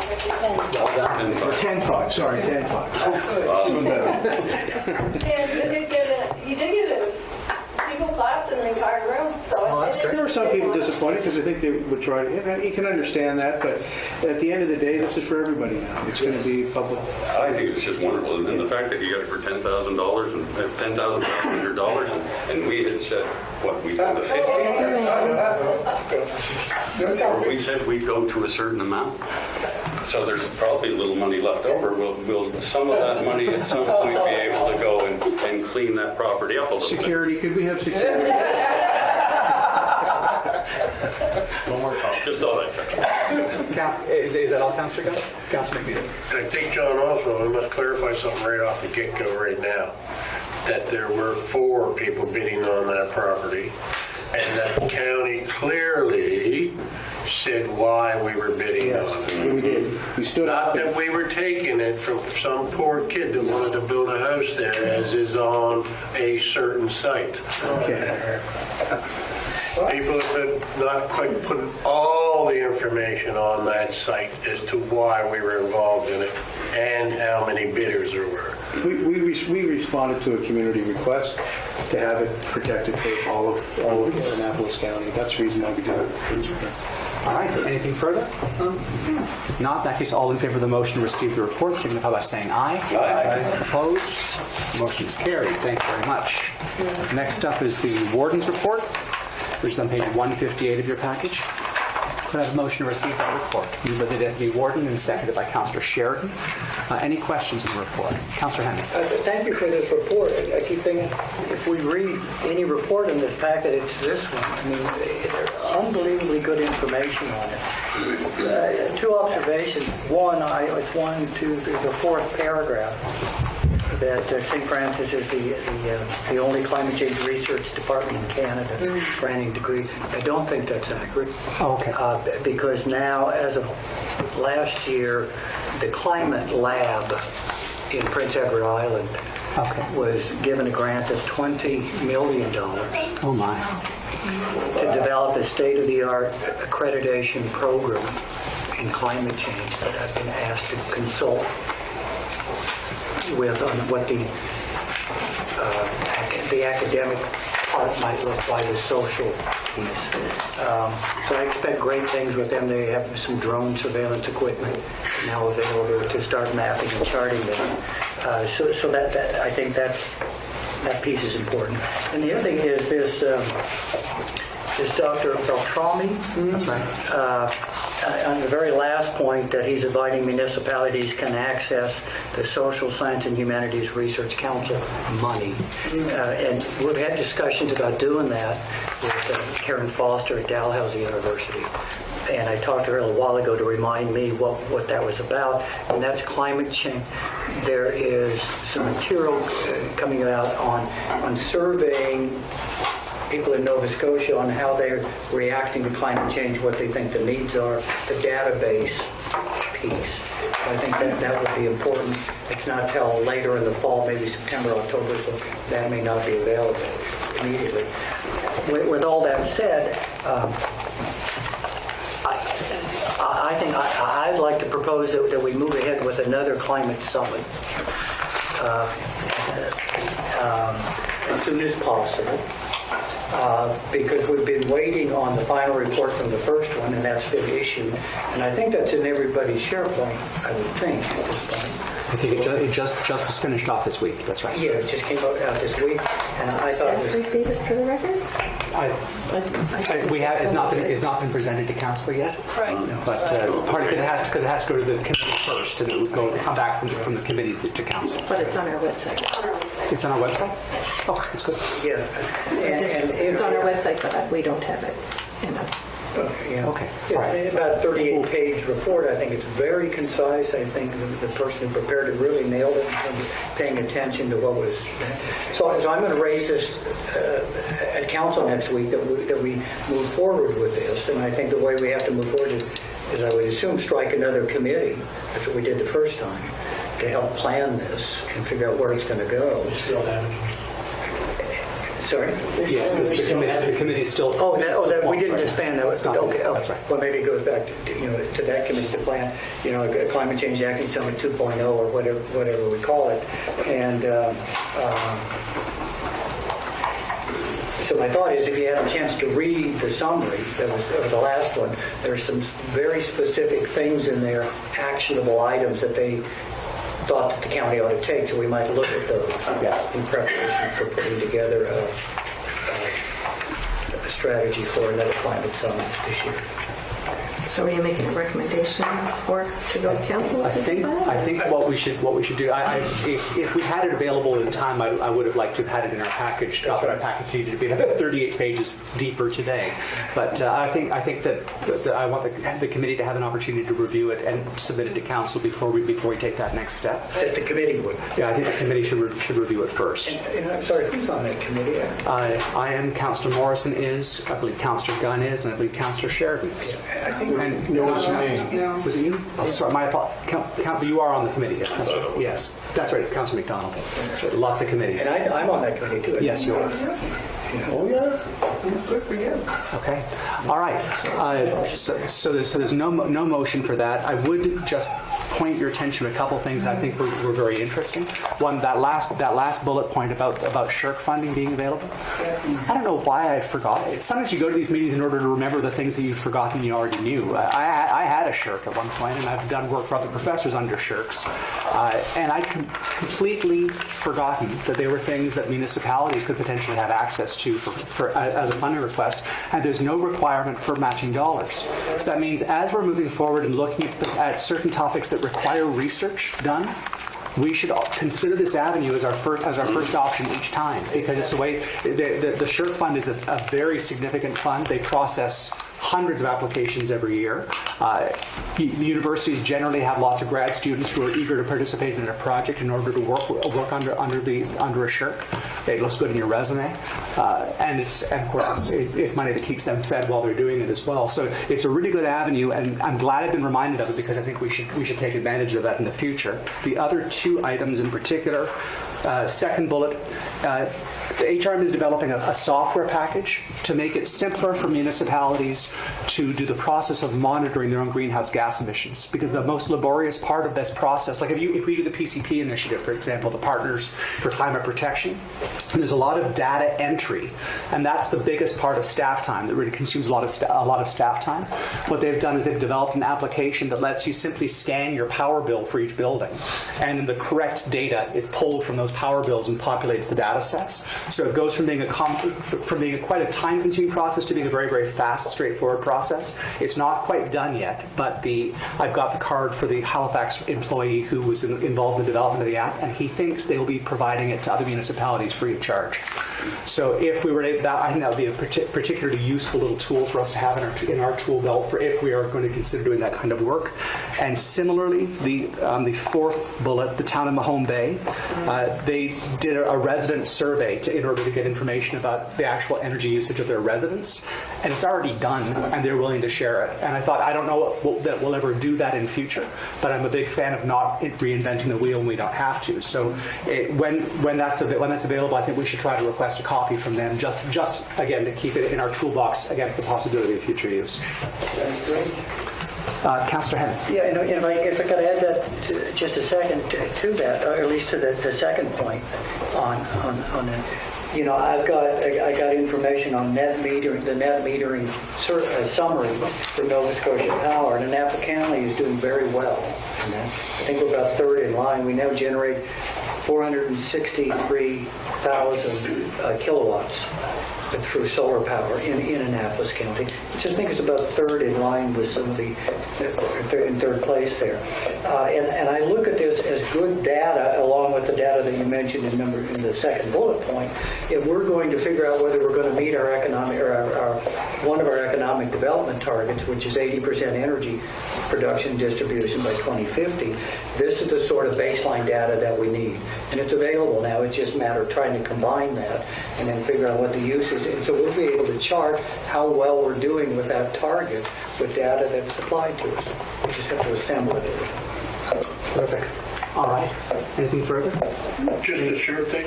Yes. Mine's a 2X. I was going to say, just say sure copy.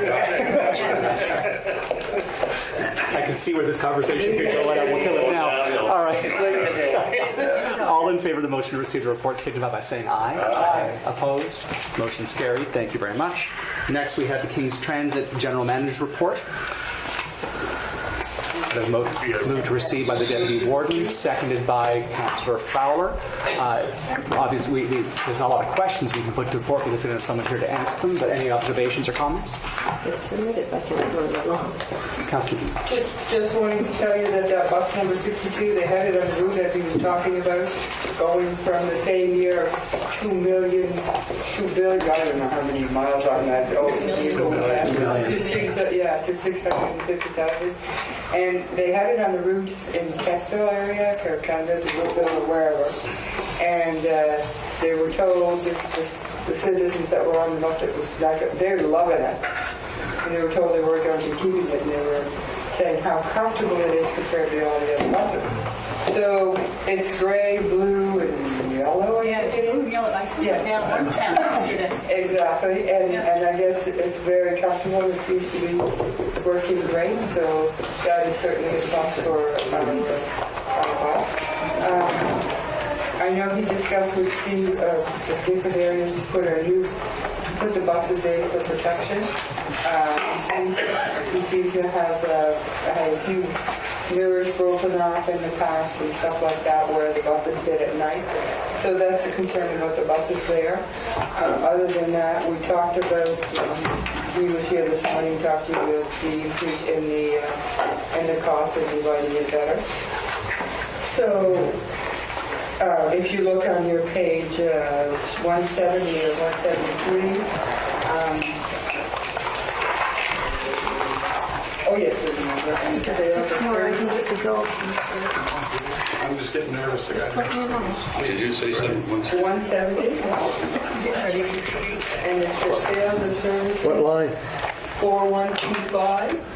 Management Yes. fees, and those were the increases that he showed us this morning. And also the page 171, when you're looking at the uniforms, it would be 5888. There's the piece where they actually added on the different costs of the uniforms, and that would include footwear as well for the mechanics and everything that are there. I'm just showing you different breakdowns. I can tell it's late in the day because twice I thought I heard you say unicorns. I think, what? Unicorns? Uniforms. Yes, there we go. Very colorful. And at the top of the page where the wages are, which is number 5640 there, for the last couple of years we've talked about, we've always come under the crunch when it comes to getting a letter from them for the Christmas bonus. So they've included the number of operators and so forth and so on, and included the cost in there for the Christmas bonuses, which is what we only pay for our driver. Right. Other than that, if you have any questions, I'll certainly try to answer them. Excellent. Question from Councillor Hemming. I don't have a question, but what I was hoping is not lose the piece that I was mentioning earlier when he was here, that I don't want to lose this transition to electric bus piece. And I don't know quite how to raise it, except I find myself saying, as a partner to King's Transit, I would like to almost insist that they start to develop a transition plan to electric buses, which includes the number of buses, potential partnerships with the federal government on how that may roll out. We need to can't just keep passing it on that we're going to keep doing diesel buses. If we're going to make a transition, someone has to start to study that, and I think as a partner we can ask them to begin to study that, and over a period of time, reasonable period of time, look at it, because either he's getting wrong information or I'm getting wrong information. But electric buses, a regular car has 3,000 moving parts. An electric car is 1,000. For the maintenance, you pay for this, but we need to figure out what the transition piece is, and I don't know how to do it. One thing I'm prepared to do is, I know an individual who's probably the authority on electric vehicles and electric buses, but I'd be glad to have Zoom in or Skype in to answer the council's questions. Because after talking with him, I think electric buses are possible, they're cheaper, and the technology is there today. And add to that, this morning I thought maybe he would be sharing that bit with you. He had discussed with us at the meetings that the government is looking at different parts about going to electric, and within 5 years to, so obviously there's studies being done by the government itself, but I imagine it'll be in big cities compared to in our areas, because we have the longest running bus route there is. That's right. It's the mileage that you put on the buses that causes the problem for us. I don't know of any rural municipality in Canada that's done a pilot yet. I think probably the closest would be Stratford, Ontario, which is a city, but they have a bus route that extends quite a fair distance into the hinterland around Stratford, and I know that they just recently switched to an electric bus system. But that's the only one that I can think of that'll be anything remotely like us. But I think we need to be studying it and figuring out exactly what the limits of the current technology are and when we think we're going to get to the point that it might be a feasible thing to consider. I'd like to be asking them to study it. To the place where when they deliver us a report every year, whenever, we ought to be able to say what's the update on the transition to electric vehicles and expect some sort of progress on that. Right.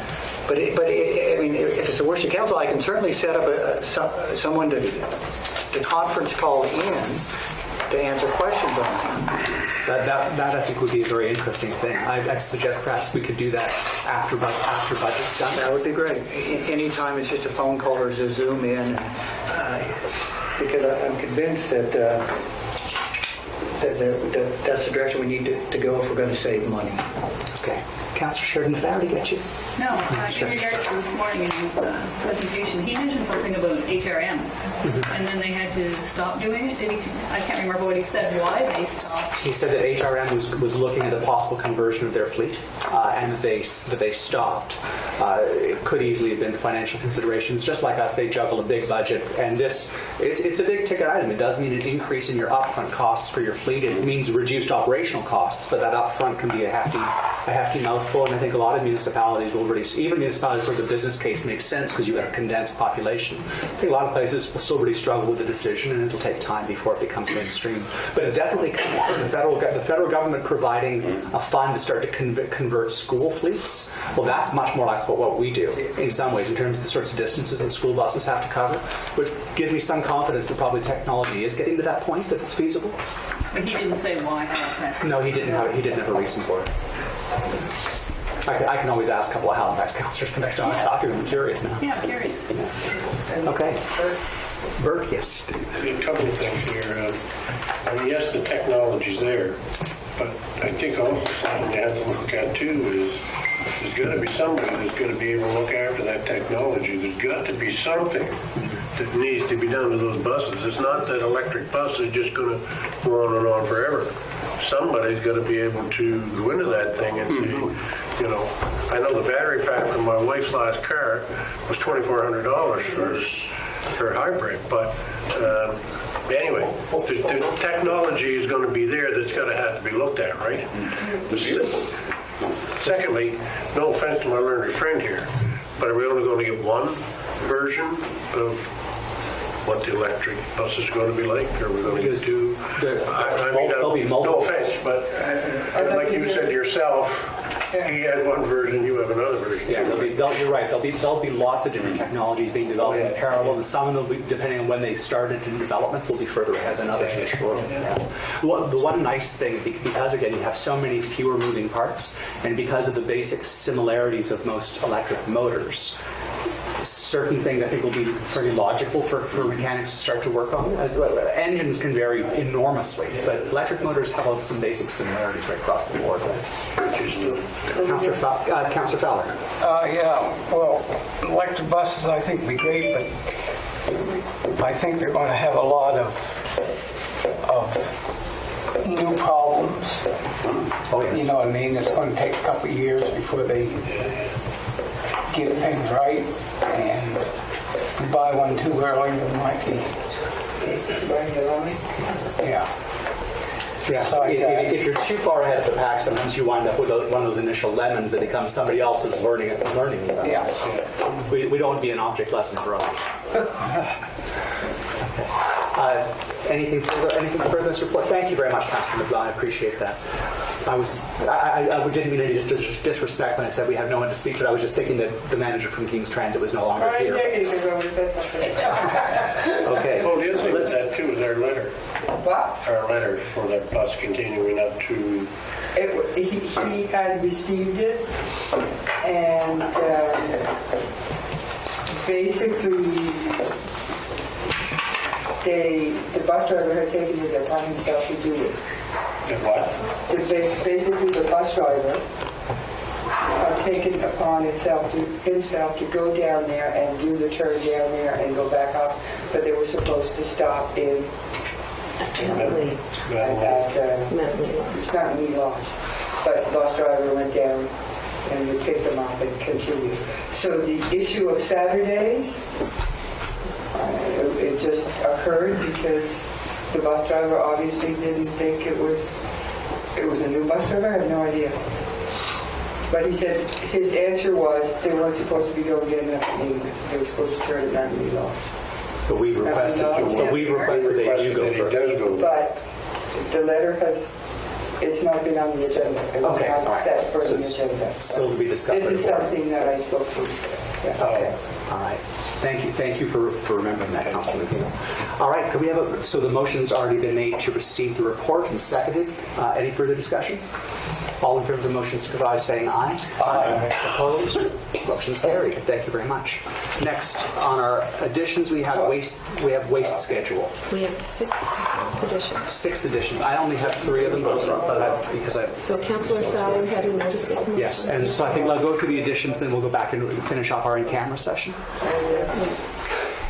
Deputy Warden. Councillor Fowler had notice of motion first. Oh, Councillor Fowler had the first one? Yes. My apologies, Councillor Fowler. Yeah, notice of motion for March 2020 Council. And the motion's going to read, move to defer the minimum requirement planning standards workshop until January 2021 to set a new workshop date to give the communities notice of setting standards for Napas County landowners countywide, and also to let the new council have input into the workshop. Okay. So that's been moved and seconded. That's his notice of motion for next week. For next He week. has given notice that he's intending placing to that make motion next week. Okay. Thank you very much, Can I have Councillor that, Fowler. Councillor Fowler? Yeah. So it'll be discussed and debated next week in that case. Yeah. Thank you. All right. And next is a waste schedule. TC I was just wondering where we were, because I had spoken about how we were going to get that out to the public, and I haven't heard it. So it's already, we got it out on the internet, on our website. That went out on Thursday. You'll start seeing the notices in the mailboxes starting next Monday. So far, to date, with just a short amount of time, there was close to 600 hits on our website in that alone, and we've received phone calls. Nothing negative so far. It's just thanks for the information, and that's it. It's going out to. It's going to be in the paper and PSA as well. Public service announcement. And this is EFR, as everybody knows, and they're the ones who proposed the schedule change. And I think this schedule change is right across the valley. Yeah. Yes, and all are switching to 4 days. Oh, no, and I don't have an issue. Yeah. I just have the issue of Making sure because a lot of the area is in my area, and I just want to make sure that my residents know that their garbage day is changed to Tuesday. That's right. And I wasn't trying to take away from that particular issue. Just to let people know that this is a region change, okay? But it doesn't mean that we stop communicating with one part of our county that may be, affected the most. And I was just wondering, because I have to go to Springfield this next week, and if there's any information I can take out to put at the store or anything, then I would like to have it. Okay, you can provide that. So Martha, I'm aware that your area doesn't really get hit by Canada Post very well, so I specifically going to be sitting with them and making sure those points get hit.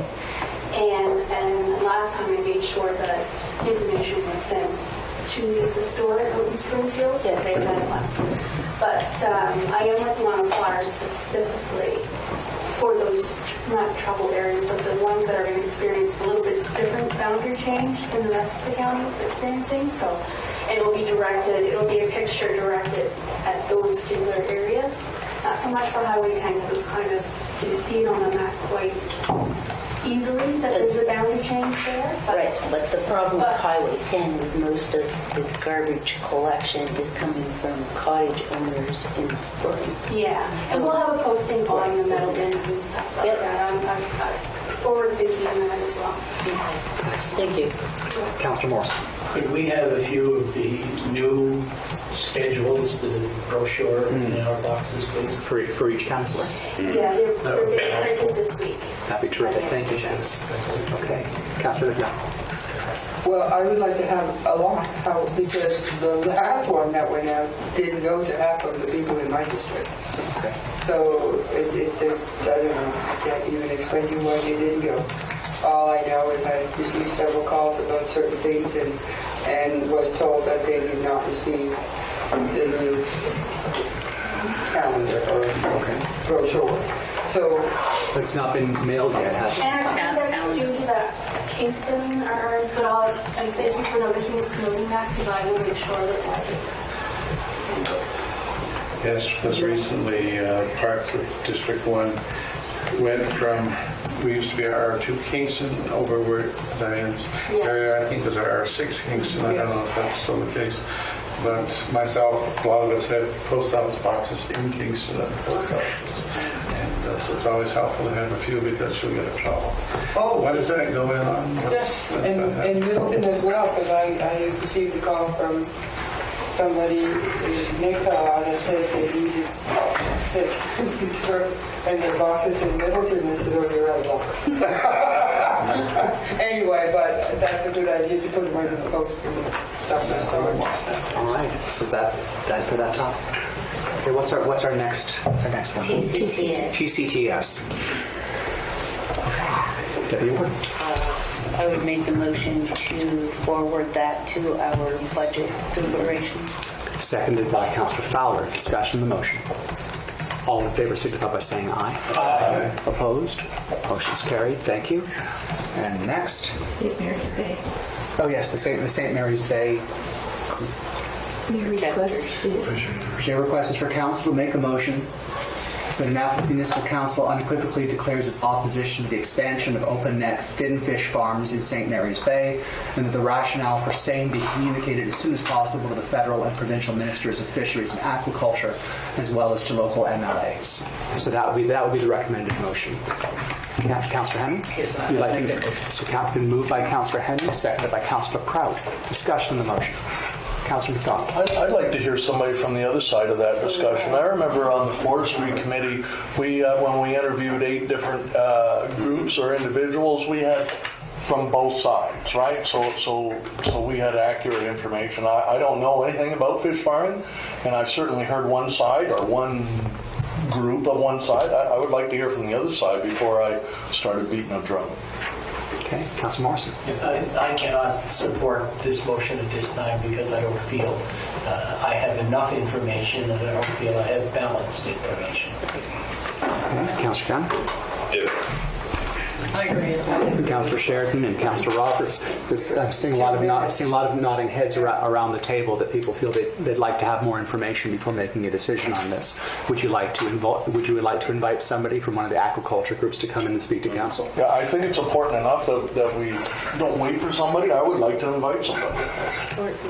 I think so. Would you like? Now we had a motion on the floor that's been made and seconded. Would you like to withdraw that motion, or would you like to see where it carries us? Oh no, if it's a feeling of council you don't have enough information, information that I think we ought to get the information, and I think there are people out there that can speak for the industry. Yes. Absolutely. So is the motion withdrawn? Okay, so the motion's withdrawn. Thank you very much.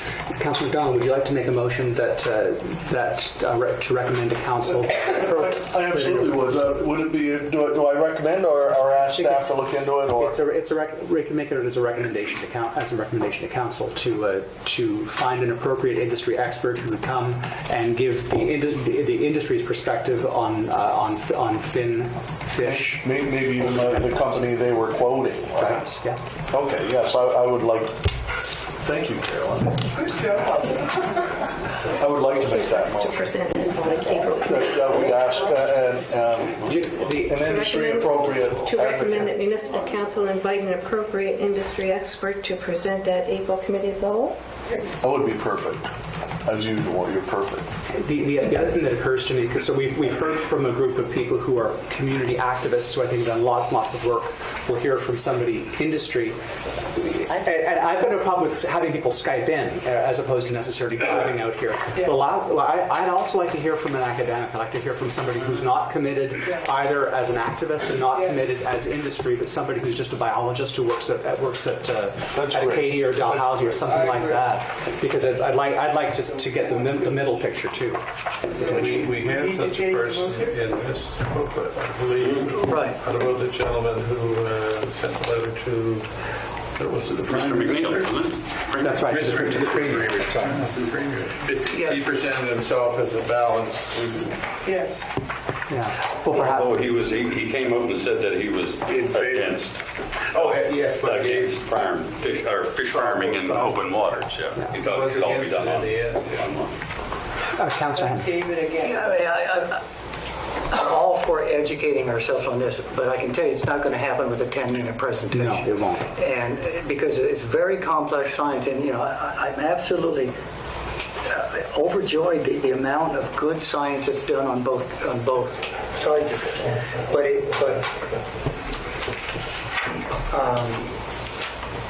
it needs to be a dialogue because industry people are going to raise certain things about the science that we're not going to know enough science to evaluate. But so you need both sides there. So instead of hearing a 10-minute presentation, if we could develop some sort of debate presentation where you have one individual on each end that could provide us information that we could question both, because it's such a serious issue, but it's not an easy issue.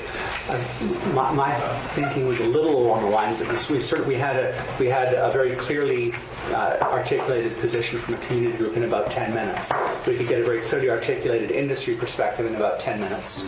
And I'd like a lot more in-depth time with somebody who's an academic, who's not committed as a supporter of aquaculture, who's not committed as an opponent of aquaculture. He's simply a biologist, or she's simply a biologist who can give us some unbiased information that we can go into sort of more in depth, perhaps. Right. That was the way. But I love debates. Debates are not generally conducive to peaceful meetings, but they can be very interesting. Councillor Morrison. There's a professor at. No, I was just saying that debates don't often change minds. That's right. That's true. That's right. Councillor Morrison. There's a professor at Dalhousie who has a lengthy column in the Halifax Herald every second or third day, and his name is Sylvain Charlebois. Now, I don't know whether he meets the criteria, but it would be good to inquire of him if he does. Ask him if he meets the criteria. Sure. Charlebois. So Councillor McDonald, would you be all right having your motion amended to also look for an academic to provide further information? I think that's a perfect direction. And if after that we want to delve further, we can, right, into the debate topic or another topic. But I think that's a great start. So the motion is now what? Not an industry person and somebody from an academic institution. You can speak with Thanks for your recommendation. That was good. Thank you. And who was our second? There wasn't one yet. Oh, good. Could I have Councillor Pratt, would you like to second the motion? Yes. Thank you. Switch over to Councillor. Thank you very much. All right. Further discussion on the motion? All in favor of the motion signify by saying aye. Aye. Opposed? Motion is carried. Thank you. King's Transit budget. Yes. I move that the King's Transit budget be moved to budget deliberations. Seconded by Councillor McNeil. Discussion of the motion. All in favor signify by saying aye. Aye. Opposed? Motion's carried. Thank you. John, do you have a second motion for King's Transit that has to be? Yes, there's email correspondence. As you heard, he spoke about the new bus being on the road. He sent this last week, but because it's an out-of-budget expenditure, I don't have the authority to approve it. And I told him I'd bring it to you today. And basically, it's parts and labor is $13,251.22. This is the refurbishment on bus 62. He has the money in our capital reserve to pay for this, but council cannot. I cannot take out a capital reserve without a resolution of council. So you need a motion to pay that bill? To pay that, yeah. That's right. Moved by Councillor Gunn to satisfy that bill from capital reserve.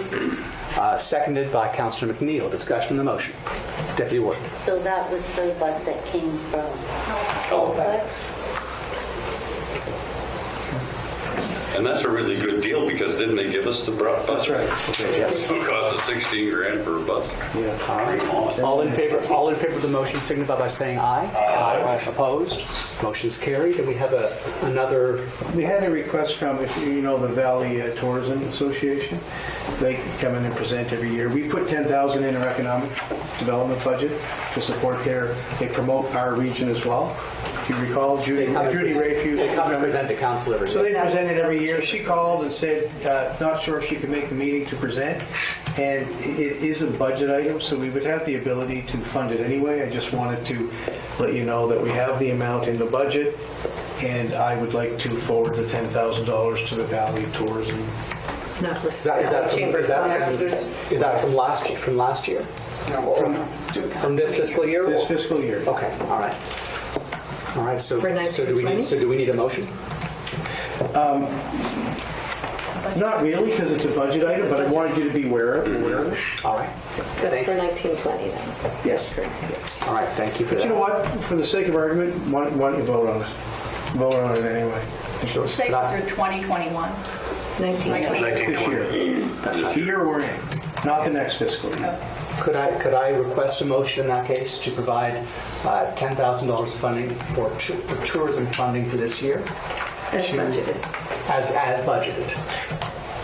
It's coming out of this budget, but it's for their 21. Okay, good. As long as we're taking that. Moved by Councillor Fowler, seconded by Councillor McNeil. Discussion on the motion. Councillor Morrison. Thank you. I'm wondering if the CAO is satisfied that we receive value for our $10,000. Because, I talk all the time where the agency only comes down to the other side of Richmond. But if the CAO says, yes, we receive value, I'm quite happy. Their promotion promotes activities right through from the Fundy Y, all bed and breakfasts in the local area, the wineries, including the wineries in Annapolis County. They do take a snapshot of this entire area. But their target market is really just the Atlantic region. Which is perfect in this day and age with things going around in the air and on doorknobs. And you'll see, I think they've been on CTV in the past. And they're well done. And this is a drop in a bucket, I think, compared to what it really costs. And we do get a benefit of it. Thank you. Further discussion? All in favor of the motion signify by saying aye. Aye. Opposed? Motion's carried. Thank you. I think we have one more. Did we put the Atlanta? They had no specific request. No, they did actually. They simply had it misstated, and they didn't specify a dollar figure. No. But they did want put a grant request. support was the request. But they didn't send a grant application. They haven't done a grant funding And application. they haven't said how So we much. can't do anything right now. Yes. And while I want to support this, I also do feel it's a little premature still. I'd like to see what else they're able to shake loose from the trees in terms of funding. I think something like this has to be done, whether it's this particular group or another group. But if I did my mental math right, I think they're at the moment they're only at about $30,000 in fundraising.